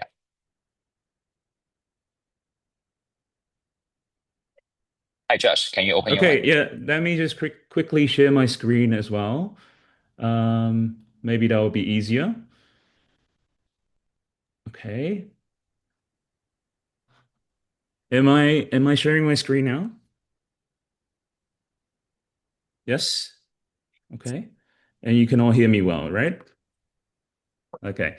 Yeah, first of all, my name is Josh, and it's super interesting to actually be here. And then, especially the first part of the talk, I'm learning so much from what the concerns in Nigeria is and what the context is. And I think it's fascinating that I mean the context is widely different, but then the concerns are very similar. And I think, for example, the emphasis on trust, access, evidence, that's something that's always been very central to how we consider our process in Taiwan. And it it it's very inspiring to see how people are looking into this topic, and I think we also have a lot to learn because I think the context is vastly different, and I also see the hearing room and also the what the VTime process. It is still quite different in the sense that the I think the hearing of the Senate, it's kind of much more of a late stage consultation in the process of this policy making. Whereas I do want to clarify that in the vTaiwan case, and as Peter has explained, that it's much more like an early stage consultation that's coming from identifying the issues, finding the consensus, and then bringing a proposal to the government. So it's the angle is slightly different, and this is coming from this direction. So don't take whatever we say as like that this can fit into the Nigerian context, because I think there are a lot of concerns that need to be taken care of, and we focus on a very small part of the bigger puzzle. And so I do want to emphasize that first before I get into this. But let me actually start doing this. Let's see. Yep. Okay. So, yeah. So are you seeing a cycle of the recursive loop? Yep. And so Peter was talking about this process, right? But the way I understand it is that there is three big elements: that's education or learning, deliberation, and voting. And in each part, these components have different degree of importance, and actually they influence each other. And one part that people always forget is the learning ingredient in this process. For the citizen, when they're participating in this kind of process, they're learning from each other as well. Because when they have their concerns, they often forget that other people also have their concerns. And it's a part of this social learning that brings people together. And this needs to be designed into the process to make sure people can actually reach a consensus. Otherwise, if people never change their mind, they stick to their preferences, aggregating is not enough because you will never find a good enough solution to actually meet the need of everyone if people don't see the need for compromise. So, learning is an essential part of this process, and also regarding to voting and deliberation, it's also quite different. And the way vTaiwan is structured is that we would have we try to balance the two components. One is voting, and voting provides an easy access for most people because it doesn't require being there physically. It doesn't require you talking to each other for 2 hours, going through the documents. But voting is a simple way of soliciting opinion. So in a way, it's broader, it's more scalable, more people can participate. But yes, you can imagine a lack of the depth of this conversation, this consensus, and that requires deliberation to kind of complement it. And these two process, and I mean, in some cases, people use deliberation to and then lead to voting, and then sometimes it's the other way around. Maybe voting can inform deliberation, and in voting, you can also think of it as, for example, survey. And that kind of solicit citizen opinion, then that informed deliberation. And this is the way how vTaiwan thinks about it. And so we first have this online citizen solicitation, like Peter said, using pollers that gather a large scale opinion from more people. Right. And then we do some data analysis to identify why people think differently and what are the main tension between the different opinion clusters. So we use this tension and this grouping, we bring it to the physical deliberation to inform the workshop that these are the problem why people are divided. You can think of yourself as belonging to one of these groups. And in that case, how would you represent your opinion group? And in that case, yeah, so using algorithm, this is dimension reduction, and then people can see the different grouping. What are the main problem that divides the group? And then these topics become essential in the discussion. So this is, okay, if this is the issue, then we need to kind of try to resolve it today, like in the physical workshop. And that's why then people feel like they are representing an online group behind them, and they feel they have a little bit more backing, that they in a way there's some kind of representative if they're able to be there in person. And then voting and deliberation can be done in a much more interactive and continuous way, like what Peter was saying, like essentially you can implement this kind of micro voting to have a little bit of closure. And I see it as like an in and out kind of process. People have some closure that settles some things, and these issues get concluded. And then they talk about the existing tension to continue resolve the different issue in what we need to deal with today. And then so you can do vote, deliberation, and then we have this voting interaction, like the Mentimeter slide. So people can vote and then discuss, and then we make sure that each camp, they get to say something, and then after hearing a round of what everyone has to say, then they vote again, and you see the shift of how people change in their opinion after hearing what everyone has said. And that also creates an atmosphere that people do want to understand each other, mutual respect, mutual learning. and for multiple issues, we go through this two-stage process, sharing and then vote again and share why you change your opinion. And it really nurture this kind of experience and culture of being open-minded and being that we respect and learn from each other. And so this is one of the cases that we did and about AI propaganda. And I mean, the insight, the takeaway is that people did understand each other more, and then the consensus was built a little bit stronger. Um, and um, and when it comes to voting, it's much more about soliciting opinion. But then when it comes to that, but then for a physical workshop, we often emphasize on proposing solution, a concrete solution, so people can really envision what action plan they can develop. And a large language model is very useful in consolidating different ideas and try to, and then you can bring that into vote again for human validation. People can vote on whether they truly believe that AI summarizes well, and then whether we continue going forward. And we bring all the different solutions together and see how people were willing to accept it. And it's kind of a continuous loop where people understand each other. And that's why we co-developed this app called Hear the Room. And that's kind of based on the um, am I still sharing my screen? Can you see this web page? Yes, we can see your Yes. web page. No worries. Okay, okay. And so I will show you how this works. But it is essentially the idea behind it is that it's built for a physical deliberation where people are in one room. And I can, for example, now host a session and say now, what should Nigeria do? And then I can create a session.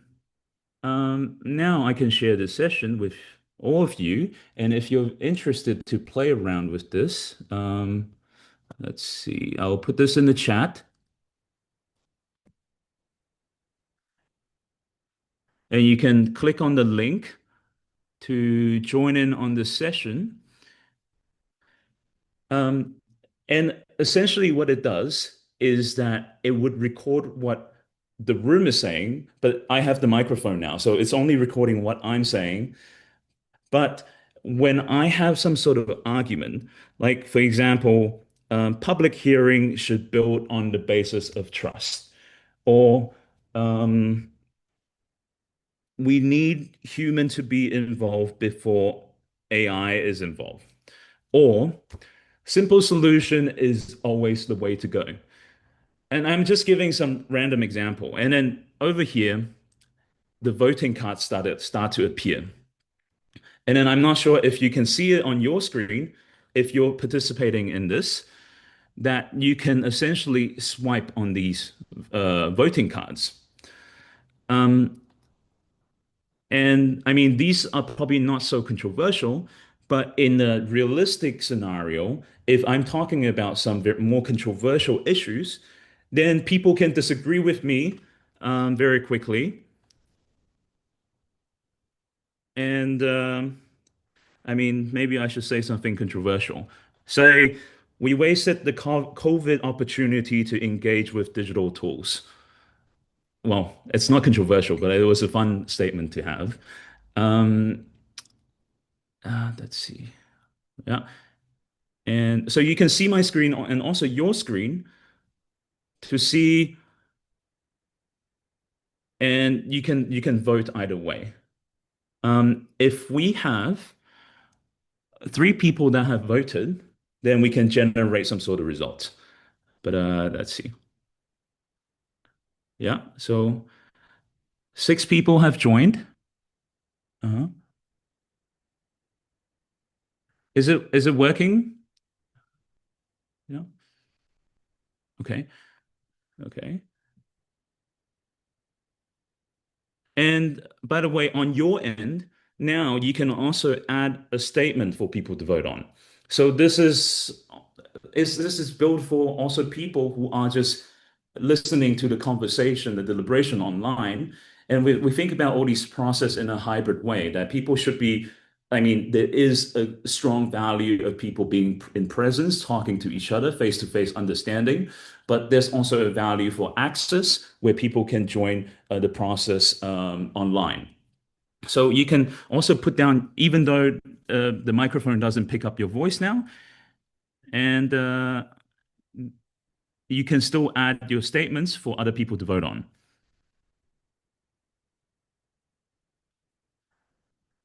Okay, okay. So this is interesting. So I don't know how much we actually think about this, but we can add a few more statements if you want. Um, and okay, so maybe I'll try this already. Um, okay, let me have. I can generate. So see, as people started voting, it already started grouping people. And it will tell you why these groups are grouped together. For example, Group A strongly believes in these things. Group C disagree on these things. This would be a bit more obvious if we're genuinely talking about a more contentious issue. But I mean, for the purpose of the demo, this is probably good enough. And you can see the common ground and also what's more divisive, how people have voted so far, the common ground. And then now I can use AI to generate this common ground and then it um, analyze the discussion so far. So most people believe that there's a need for trust in public hearing and that human involvement in decision making is important. So these are some shared common ground so far we have established, even though I'm the only one who's talking here. So it is very much about, despite having situation where the microphone is only hearing what I'm saying, that people online or people who are just not good at talking, they also feel like they can talk about this. They can have a say in this. Okay, so some of the tension, this is based on what people like, how the votes has been divided. So these are the open tension. And this creates a AI common ground for people to vote on. So this is in the assumption that people do want to have some sort of report or results at the end of the day. And when I create this AI common ground, it goes back to your screen to see whether you agree with this or not. And then so if the AI is not really making a good summarization and you feel like this is not how the conversation is going, then this will be rejected. So it always require a one step of human validation if you need any sort of AI involvement in this kind of decision making process. So and then and then over here, then the host or the participant can say that, for example, well, if more people voted on this common ground, then then I mean, one can also disagree, but it's dynamic. So, oh, let's see. Well, I don't know. It's dynamic, and I can always generate a new version of the common ground for for for all of you to be able to judge again whether this makes sense to you, whether this is truly the shared ground, whether this is truly the open tension, and then it kind of nudge you to have a bridging proposal, but you can take it or not. And then if you go down to more analysis, then you can also see that there's a division, like the groups, they focus on certain things and B focus on certain things. And then we can really see how many people believe in that. So at the moment, it's not very divided because I think we're all very aligned in this room.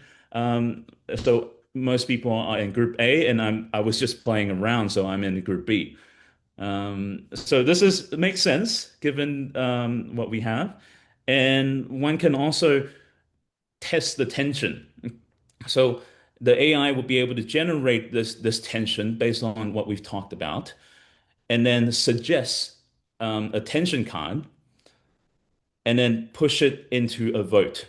So now this is added to a vote, and this comes from the tension. So it analyze what tension, what disagreement that we have. then it brings the card back to you to see, to really find the border, the fine line of what we can agree on and what we can't agree on. It's not trying to push everyone into a consensus, but it's really try to find a line over there to report this more accurately, to see what can people accept, what's the red line that you can push for, but what's beyond, what's over the line. So this is very useful for this. And for example, I can make you guys the host, but I don't think I have the time for this to play around with this now. But this is basically the idea behind the process design before. I mean, we in vTaiwan we try a lot of different tools, and this is just one of the many that we're like trying to bring all these different tools together and try to make this as one thing, because essentially you're listening to conversation, you're voting, and you're doing this sense making. And now I put this all together and I think of this as a dynamic sense making. And I'm also working with a Swiss organization here in Switzerland that's called Agora. So this is why the link is now the tool is currently hosted on Agora.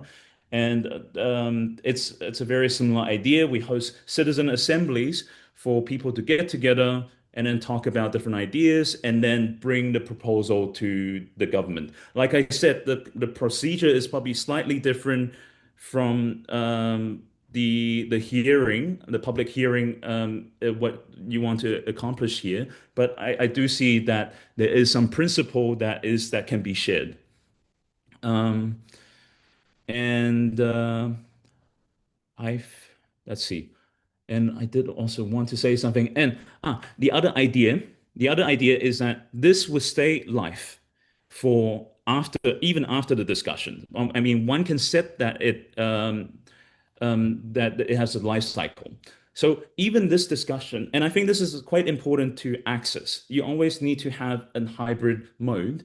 And then one of the decisions that you have to make is building in synchronous and asynchronous design into it. So in this case, this happens in real time. This is for the case of because people are there physically, face to face, but it also people can come back to this later and go through the voting card using the same link. So people who can't make it in at that time could also participate afterwards to give in their ideas. And then eventually you will still be able to participate in an existing discussion.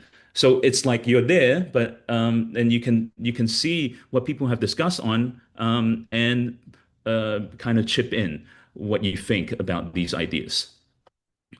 So yeah, that's my demo so far. I don't know how relevant it is to the conversation, but I hope it's It's amazing. My It's really team relevant. have had such I'm so glad that this is the first time I'm interacting with this. So the reactions have been quite genuine. I think Joshua, you're right to say that what tools you've spoken to us about now are a sort of before their early stage consultation, while public hearing is clearly late stage consultation.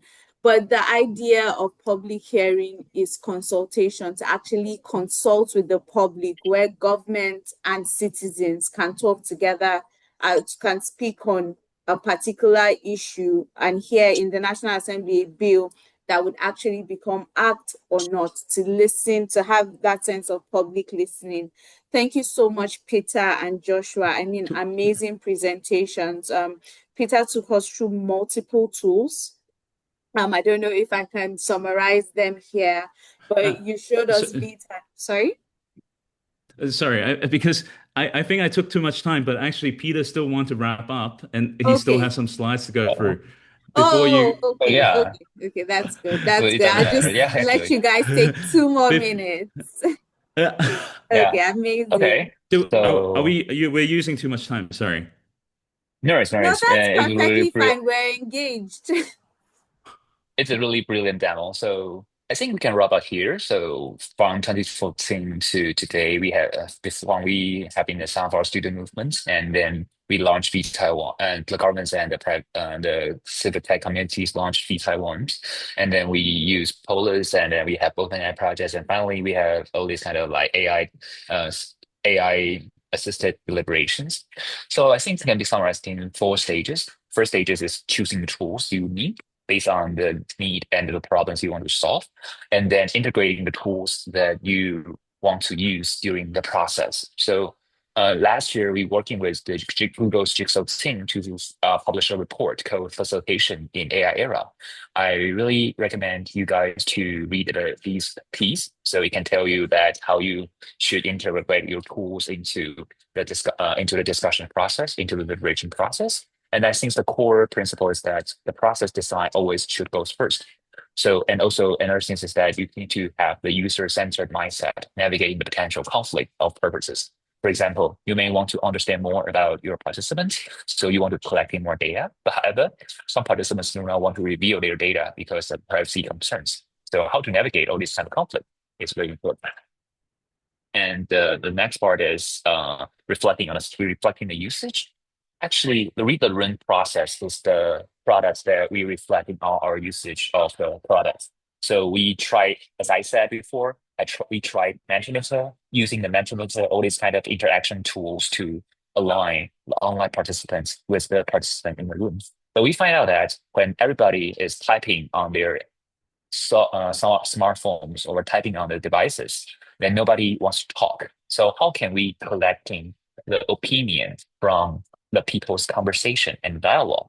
That is really important, and that is why, thanks to Josh and his members in Switzerland, they really developed new tools to trying to solve these kind of problems. So it actually leads to the fourth stage is developing your own. So according to the Jigsaw research, which I showed you before, it is actually most deliberate tools are off-level, which means that they are originally developed for other different purposes. Or somehow they can solve the problems in some stages. So we use that in the deliberation process.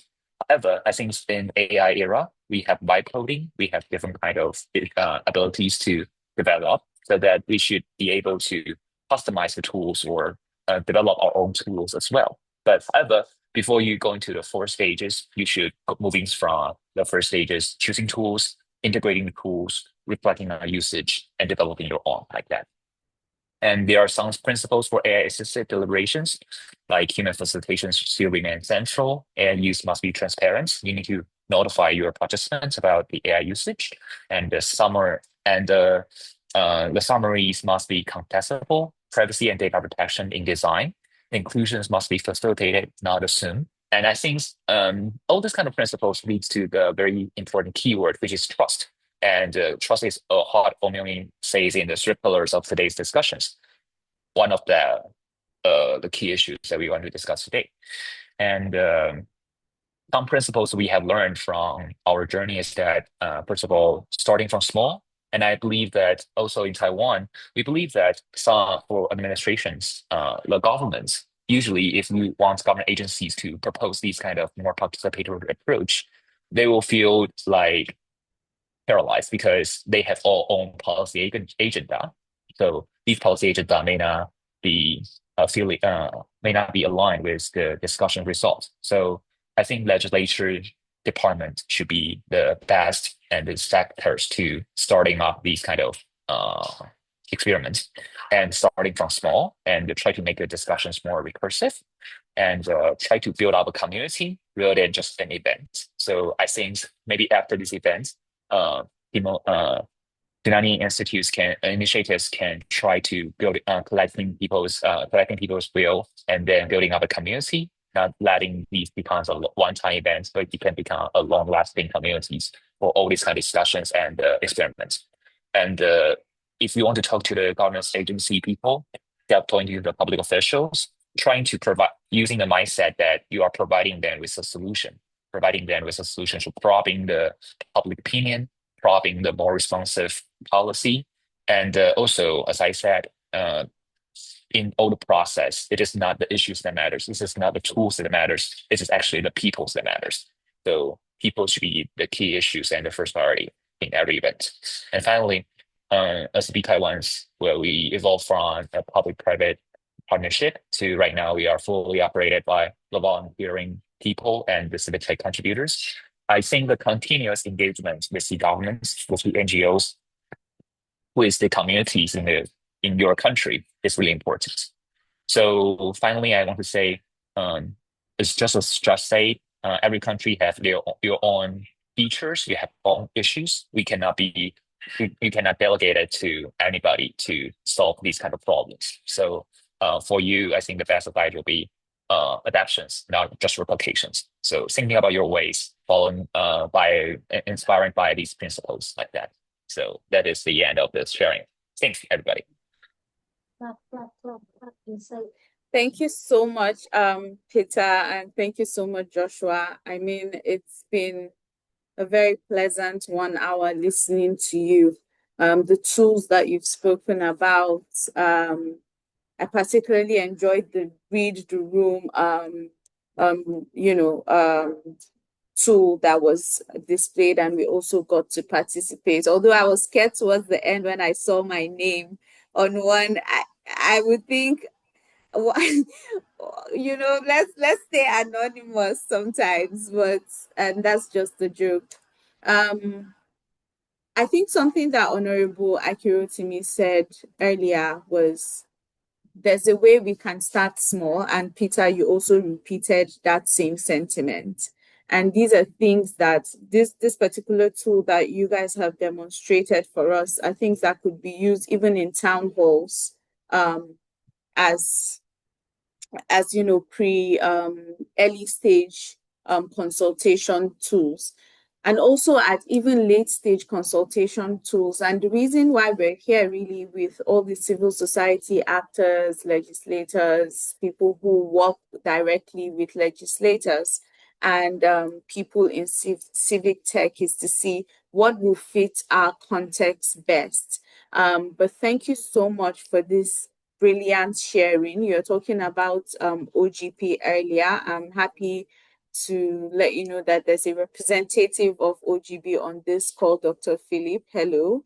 I also saw that during the call, the director of Center for Democracy and Development, Dr. Garba, joined us. So the people who can shape participatory government are in this room, and which will lead me to our next session that will draw directly from everything that has been said. So we've heard from what public hearing looks like in Nigeria. We don't necessarily, apart from consultations that legislators do with their constituents, we don't have a nationwide pre-bill consultation forum, for example. What we have so far so good is public hearings, but the good thing about research is that our recommendations can span across so much. And I'm so happy that our research director, Alasan, has already started engaging his questions within the group chat. So I'm going to open the floor now for more broader participation as to the adaptation requirements for Nigeria. So this doesn't have to really be a technical sharing. I just want to listen to people who have heard from our speakers so far. What do you think? What would a public deliberation tool for Nigeria look like? So if you want to contribute to the conversation, please, you can indicate with a hand raise, and I'll call upon you to just hear your voice in 1 minute and hear what your contribution or addition to what we've discussed so far is. So are there hands raised?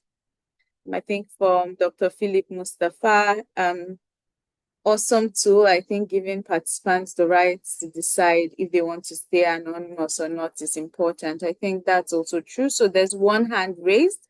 Andrea Quen, the floor is yours.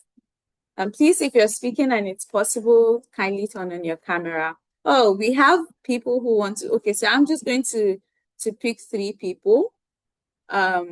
So if you want to speak, now would be a good time to raise your hand.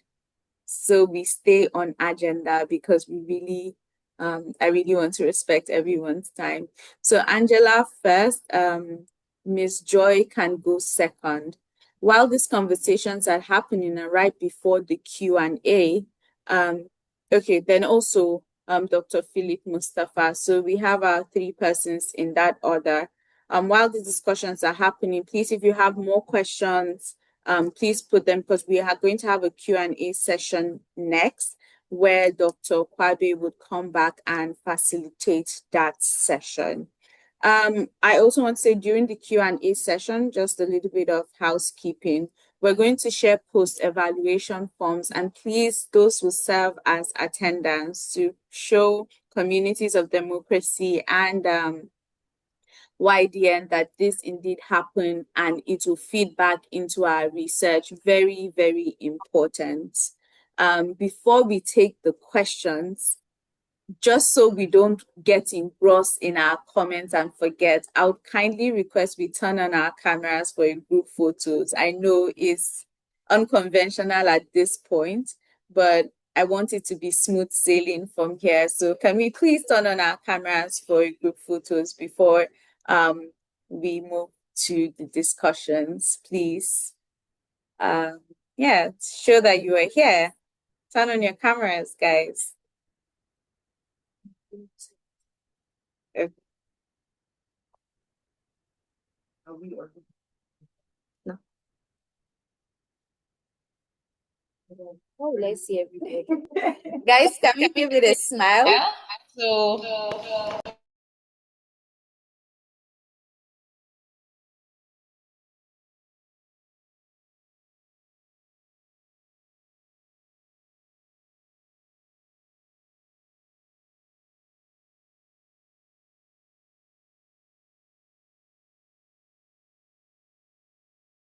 we're waiting for everyone's camera, or as many people as comfortable turning on their cameras. So.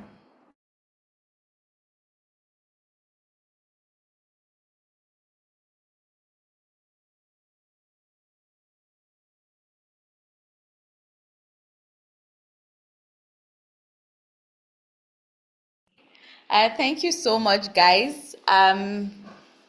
Oh, we're having more cameras turned on. Okay, so 10, 20 more seconds for the photo ops. You know, I liked Peter's slide. So, do we say anything? Do you want to screen record? Okay, so great. Okay, guys, thank you so much. You can turn off your cameras now if you're more comfortable that way. I'd kindly request Andrea. Andrea, you can unmute yourself and contribute to this discussion, please, in terms of what you think adaptation would look like for us here in Nigeria. Thank you. All right, thank you so much, Mairo, and thank Andrea, you you can to... unmute in case you're still muted. Yes, I'm unmuted. I don't know if... Could you confirm you could hear me? You can hear me? I'm unmuted. Okay, great. We can hear you. Okay, all right. So I was saying that thank you to the Tunani team for putting this together, and of course to our speakers, for doing justice to the conversation. I'm particularly interested in the deliberation tool, like the demo that was done. It's beautifully done, and just per adaptation and how that could be fit for purpose for our own context. I think mine was more like a question than as opposed to even just a comment, because I would like to know, we are a multicultural society, multilingual as well, right? And why, yes, on paper, English is our official language. I was just wondering what the prompts will look like, and like what such a tool will look like for such a multicultural, multilingual society as ours. And then there's also the issue of literacy, right? And of course, digital literacy that is. And I'm not even going into the infrastructural issues now, which I think are secondary, but like internet, the stability of internet. I won't go into that. I think for me, primarily, it's that what does that look like in when you're adapting such a tool? Like, I don't know if in Taiwan they have the same cultural gaps, or were there like diversity issues or other diversity issues or cultural issues that they needed to navigate to design such a tool, and like what were the lessons or best practices that evolved from that process, or yes, those learnings, and have they been able to more or less incorporate those learnings into improving the system, or like what does that look like? And then, or have they even dealt with other like subset of societies or cultures that were have these diversities, or what would they propose really? Because I would think that just from where I'm standing, maybe when I hear that, then I'll know what to say. But just off the bat, I will say that I think, because for us here, implementation will now be to now even say that how can we have a tool that is very detailed here, but usage, so the user interface is very elementary in the sense that people should be able to, at the very least, either use a voice function or how, because it's an AI thing, so how we incorporating that. I can speak TIF, for instance, and it will translate my, like what we have the auto translating going on X now, and it could translate whatever it is I'm saying, right, into English or into a language that people can. I'm just thinking around that. Those would be some of the suggestions I will make to say, okay, we do this, maybe there's a voice function thing, maybe there's a toll-free number, so that I may not be using a smartphone like an Android or like a Samsung or any of these phones, but even if I have as much as what we call a touchlight phone, right, I can do something. Maybe there's a code or something. I don't know what that platform will look like, but these are some of the suggestions I will make, considering that technological spread and reach in like rural areas, really, it's very, as much as it's widespread, there are also constraints, right? And so these are some of the things I would think would consider. But yeah, curious to hear what Joshua and his colleague has to say about how they were able to navigate diversity or some of the challenges with accessibility. Andrea out. Thank you so much, Andrea. Yours is a question and contribution that cuts across almost everything we've spoken about today. And I think in terms of adaptation and what public hearing, digital public consensus tools would look like for Nigeria is something that our research hopes to answer.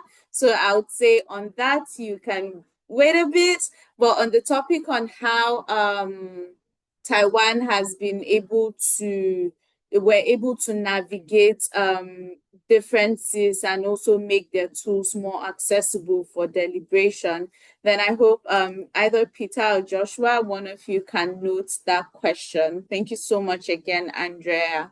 I'm going to take the next contribution on this topic from, I'm just going to call you Joy.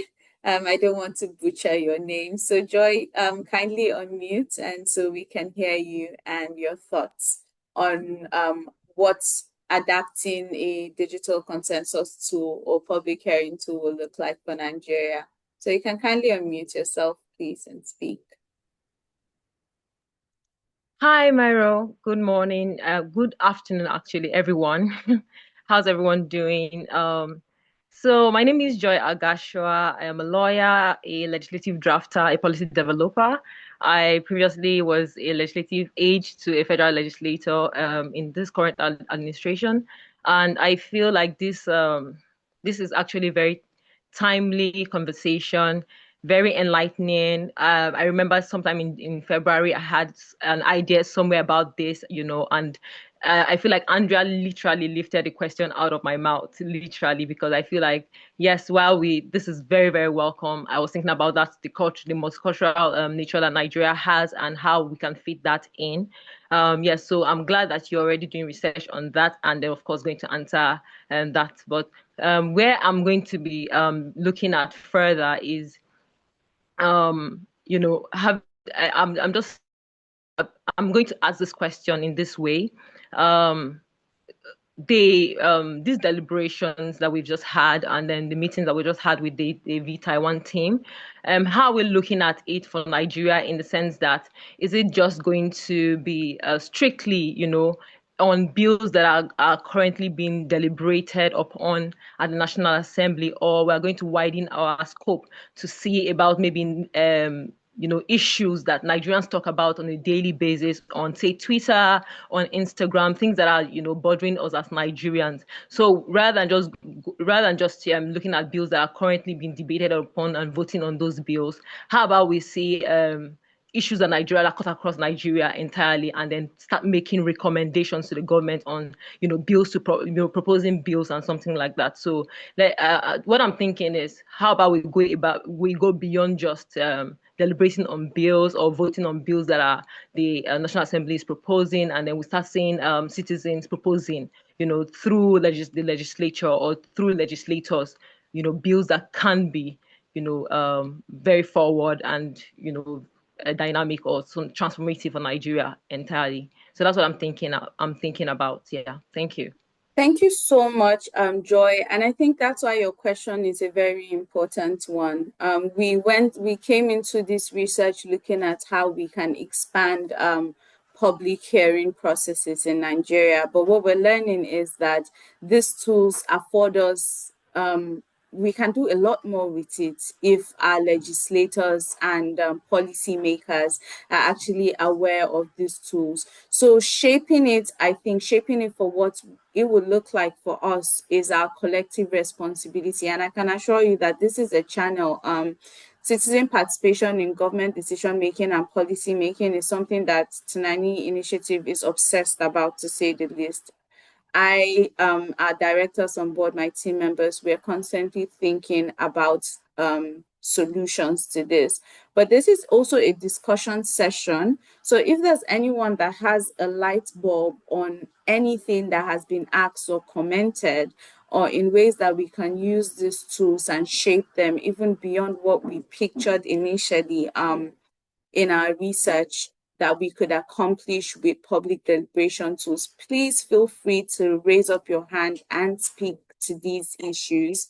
But since we're leaning more to the side of questions, I'm just going to take the last contribution right now, because there would be a clear Q&A session where you'd have to direct your question to a specific responder.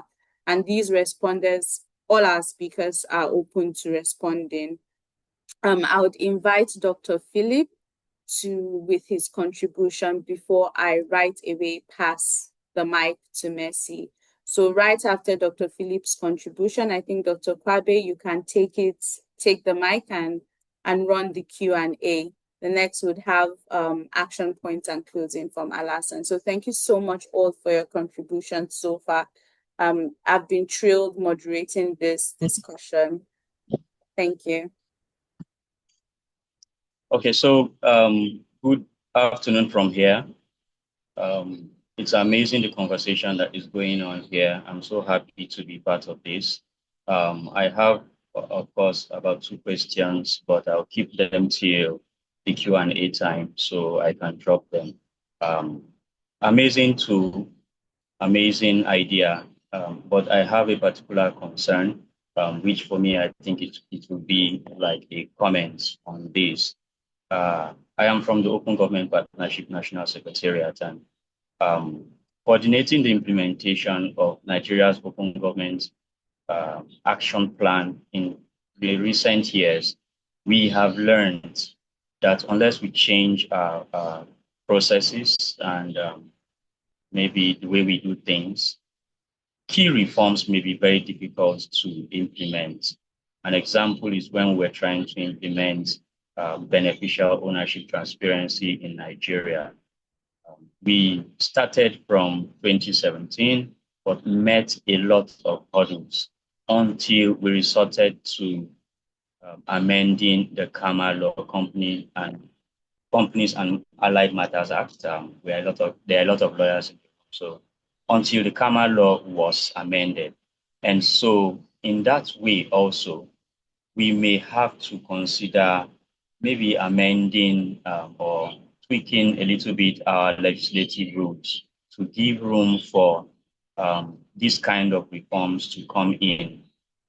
In the public service in Nigeria, in the past, there was no, you could not, they don't ask, you can't do, they don't recognize, let me put it that way, virtual meetings. But until recently in 2021, when the public service rule was amended, right now, virtual meetings are taken as in-person meetings. They are as important as in-person meetings. So resolutions taken during virtual meetings are as important as those taken during physical meetings.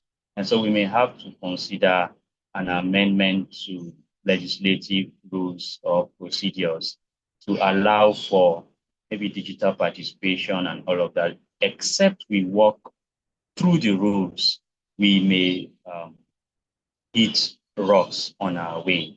And so in Nigeria, once the KAMA law was amended, Nigeria was now able to implement beneficial ownership transparency, of course, which is now gaining us a lot of traction in international space and recognition. So we have to amend legislative rules to allow for maybe digital and other emerging reforms that may come up. Thank you very much. Thank you so much, Doctor. And I think your contribution is very important. We're glad that we're conducting this research at the tail end of the 10th Assembly. And of course, we know that you can't make some of these introductions, especially when you're working with governments, without doing some rule amendments. The legislature is guided by standing orders, so both the House and the Senate. So these are things that we'll definitely look into. So I'll be passing the mic to Dr. Messi, who would take the Q&A. There have been questions asked, but I would advise that our questions be targeted at one of our speakers and be framed in such a way to what they've spoken to, so that they're able to give great responses to our queries. Thank you so much. Doctor, you have the mic. Thank you, Mairo. Can everybody hear me? All right, thank you very much. This was such an enlightening session. I did not know what I was walking into, to be honest. I'm very grateful to Peter and Joshua for giving us that extensive feedback. And while you were speaking, I did message Mairo to say that I think this should be something that we really focus on, because there's a lot of, like you rightly stated, Joshua, there's a lot of differences, but you can see that the problems are the same. Before we quickly delve into the Q&A session, if you have a question, you can put it in the comment box. I will be checking that. And please, you can also direct it at one of the speakers. And please try and keep it brief and short so that it's easy to understand. There were a few things that were brought up in this conversation that I wanted to address. First of all, me referring to the Senate and the House of Reps as lower and upper house is just a thing we do as political scientists. No disrespect intended. They do have the same mandate and almost the same level or the same level of power as it stands. Mairo, you did say something about we not having pre-consultation councils when it comes to bill hearings, or bill or should I cap it as bill appraisals. However, this is a mandate of the committee. So in some cases, you find that some committees, put together a group of professionals to look at their bills, right? But again, these are all, nitty-gritties of the National Assembly. I did like the contribution of the first speaker, which touched on, diversity issues that we may have when it comes to implementing digital democracy and using AI tools, and how can people access this without having data? Again, that's why I brought up the statistics on this matter. And the second speaker, Joy, if I'm not mistaken, did mention something about, will it just be solely for bills? The whole goal, if I may say, Joy, is that eventually there will be inclusion on different matters. We've seen this happen in the United States where, they have town halls for different issues, even as small as starting a garden, right? And this is what we aim to achieve, because governance is, and as we say it in the most simplest term of the definition of democracy, is that government is for the people, by the people, of the people, meaning that every issue you have should be considered very important. From the question forum, we had a question for, I think, which Joshua had answered on how big does this tool scale numbers wise, right? I think that has been answered. There was a question, I'm not sure if this is quite a question or a comment. This was by Boye, and it was read earlier by Miro on not being able to speak on the recently adopted NIMSI Act because there's no access to this. And if you were here during my presentation, this was also something I touched on, like inaccessibility. You have the website, you have the tools, but nobody is really using it, or you're really utilizing it. So we'll be able to take at least 2 questions in this session. So I know that Dr. Philip said he had a question. So Dr. Philip, I'll give you the floor to quickly, in 30 seconds, if you can, tell us what your question is, who is directed at, so that we can attend to that. Thank you. Thank you very much, Dr. Mercy. So I was actually typing my questions at the chat, but I'll just read it out now. Both of my questions are directed at Honorable Akin Rotimi.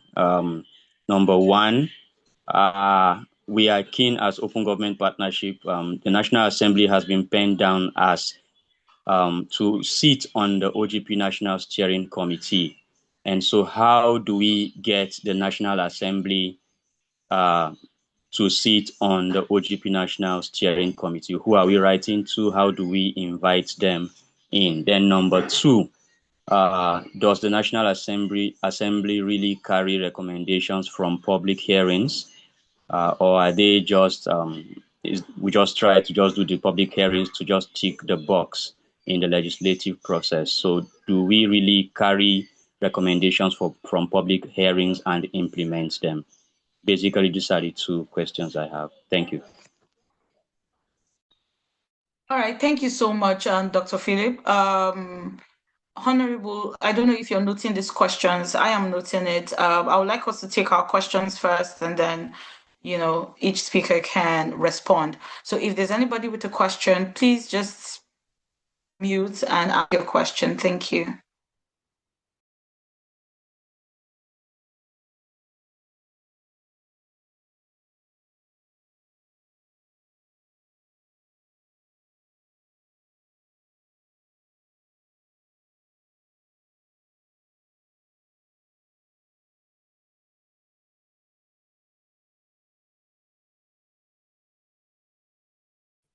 Okay, I take the silence as everybody has been highly educated here, and we truly understand what has been, said to us. I do have a question for Josh and Peter, whoever, can answer. I am not a technological person. I'm a political scientist, so I'm far away from technology. And I think it goes in line with what the second speaker and when we had the comment section, what the second speaker and the first speaker said. Access to data, we still have a huge gap when it comes to access to data in Nigeria, right? And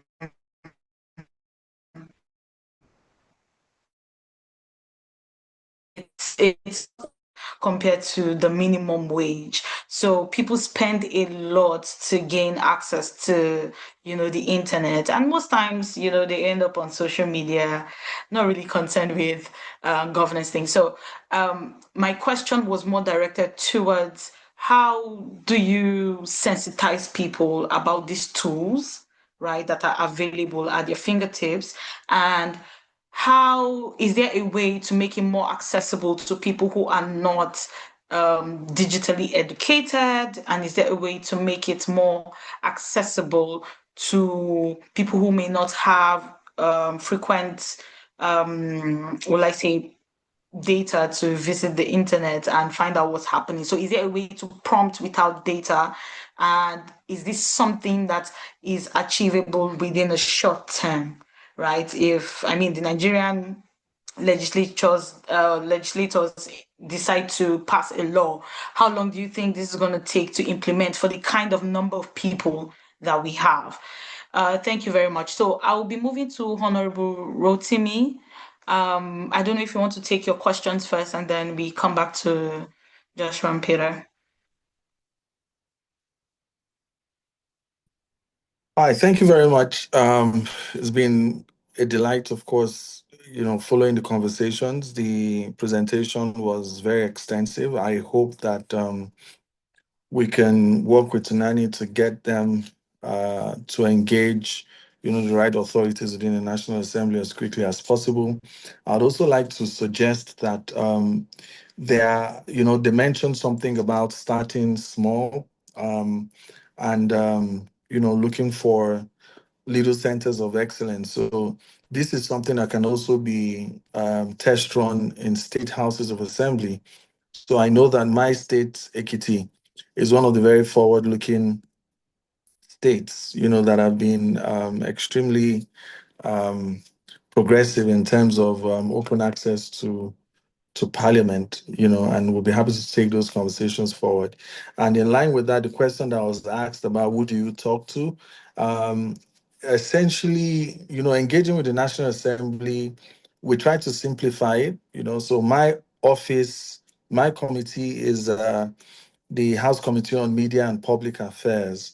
So if you write to us, we'll be very happy to put you in touch, with the relevant people within the House. You can write directly to, the Speaker or the Senate President, as it were.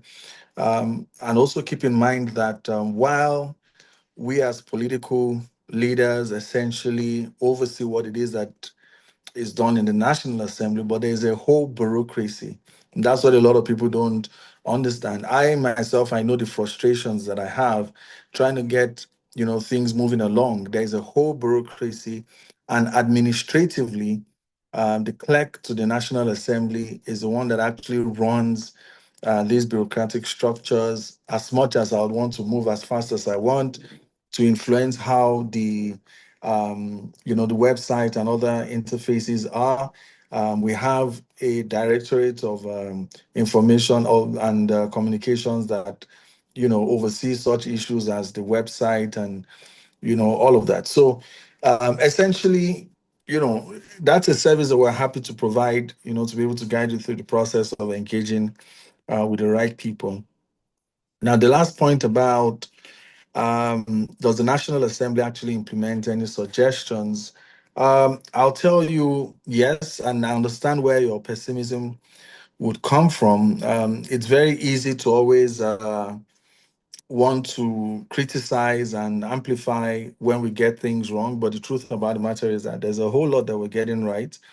There is no single law that is passed that does not have the input of the public, via public hearings. We have extremely productive testimonials from our public, what's it called now? Public Petitions Committee that, helps people, members of the public that are not able to go to regular courts to come and get recourse, through the House. And, we do all of that to make Nigerians much more. Yeah. And then last but not the least is that next week we have the National Assembly Open Week. It's something that we do every year.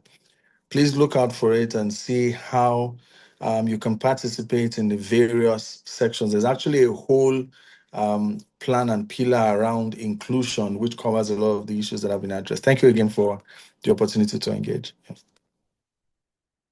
All right, thank you so much, Honorable, for your response. I was going to ask quickly, is there an email of the committee? Again, we're talking about digital access. So if people cannot come physically or send a physical copy, is there a digital way they can actually send to your committee or to you?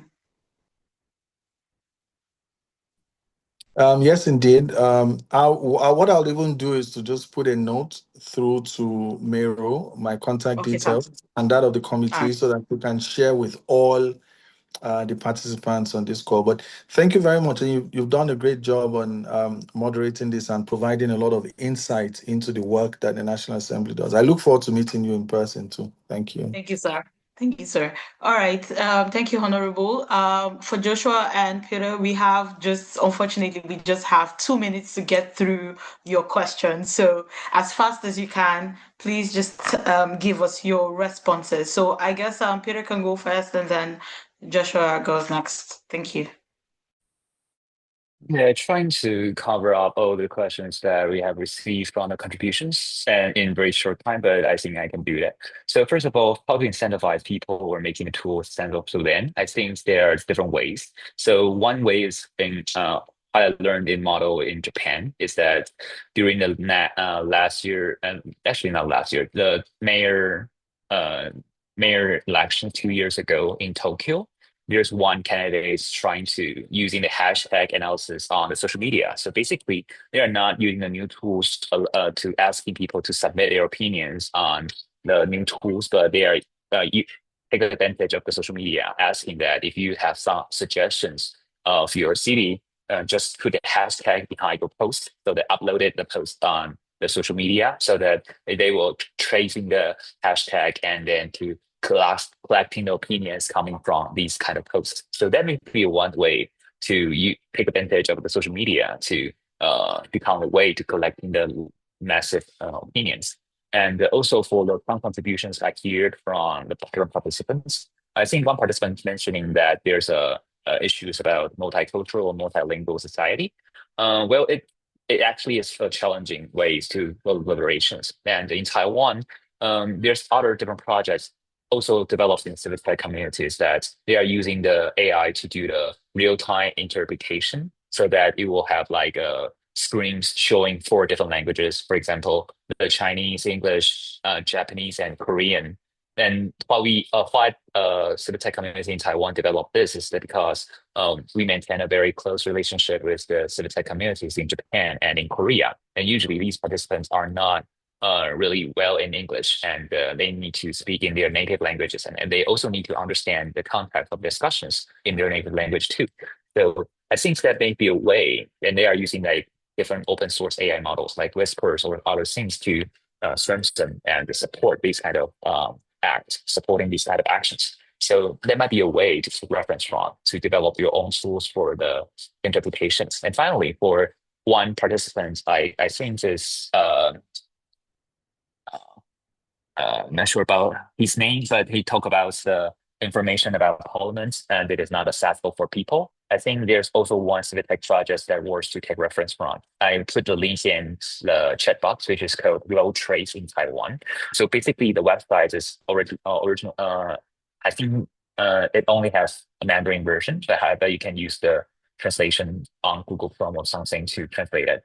So basically, it is a project that makes the legislative data in Taiwan more accessible to the journalists, to the NGO workers, to the advocates in Taiwan to really use the data as that. So that is my feedback toward the things. Thank you so much. Thank you. Joshua hasn't gone, Miro. So Okay. I think Joshua has. But maybe we're going over time. I'll be super quick. Yeah. But I think in terms of language diversity, this is a common problem, and the tool can be done in a way that even people are speaking in English, it can like because since AI is involved in rendering these information, it can be translated into different languages. So if the participant they want to be able to see a different language, I mean, it depends on how AI is good with Hausa, Igbo, and different Nigerian languages. It can be like a substitute, like on top of English, and then with a second language to help people to understand. And I think the other way to mitigate this issue is that it can't just have a centralized process. It can also host remote sites in different cities all across the country. And people just need to turn up, but then they can turn up into their local cities. but engage with this digital process, but then with the help of the municipalities, the local government, and they can participate on even though online, but with support. So they just need to be there. And so I think this can be done in a decentralized manner. So I mean, in short, AI decentralization can support more diversity to flourish together in this process. That's my quick answer. Thank you so much, Joshua. Thank you, Messi. And thank you, Peter. I want to apologize. We've gone over time by 10 minutes. So really apologize about that. And thank you all for staying this long. I mean, it's been an amazing discussion. Can't believe we still have over 20 participants. So yay us. This is the very final session. I'll be inviting the Director of Research at Tunani Initiative to just close out on what our action points are. I mean, you're doing this research, but I must add that one thing that has come true from this discussion is we went into this looking at a centralized public hearing system and working with National Assembly. But one thing that has echoed consistently through our speakers is that this could actually be modeled in a more decentralized way first before scaling up. Consensus is usually community driven, and learning from Peter also that vTaiwan is not just a tool or a process, but actually also a community has really spoken to us and possibly even moved the direction of this research. So I would invite Alassane to walk us through the action points and close this meeting. This will be the last time you'll see my face. Thank you. Thank you for inviting me. And I guess also a big thank you to everyone who's contributed, to Honorable Rotimi, to Joshua, to Peter, to Omoni, Dr. Mercy, and of course you, Mairo.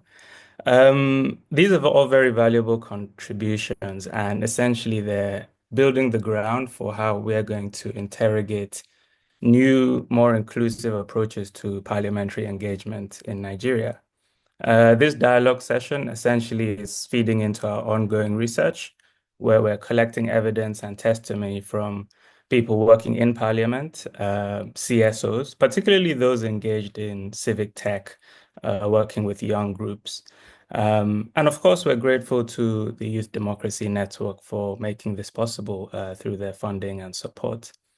I think everyone who took part in this dialogue today, you'll be hearing from us moving forward, especially as we bring together the evidence that we're collecting and essentially designing what entry point or pathways could look like when we're designing this for Nigeria's context. I know we're over time, so I think with respect to everybody's time and so that we can continue with the rest of our days, I'm going to say thank you to everybody for joining and for sharing your time.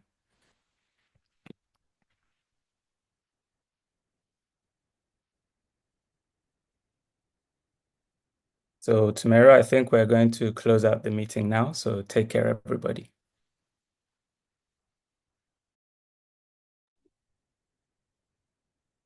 Thank you so much for the enlightening discussion. It's crazy. I mean, it's amazing to hear all these discussions. It's so interesting. I enjoy hearing everyone's question and hearing everyone's comments.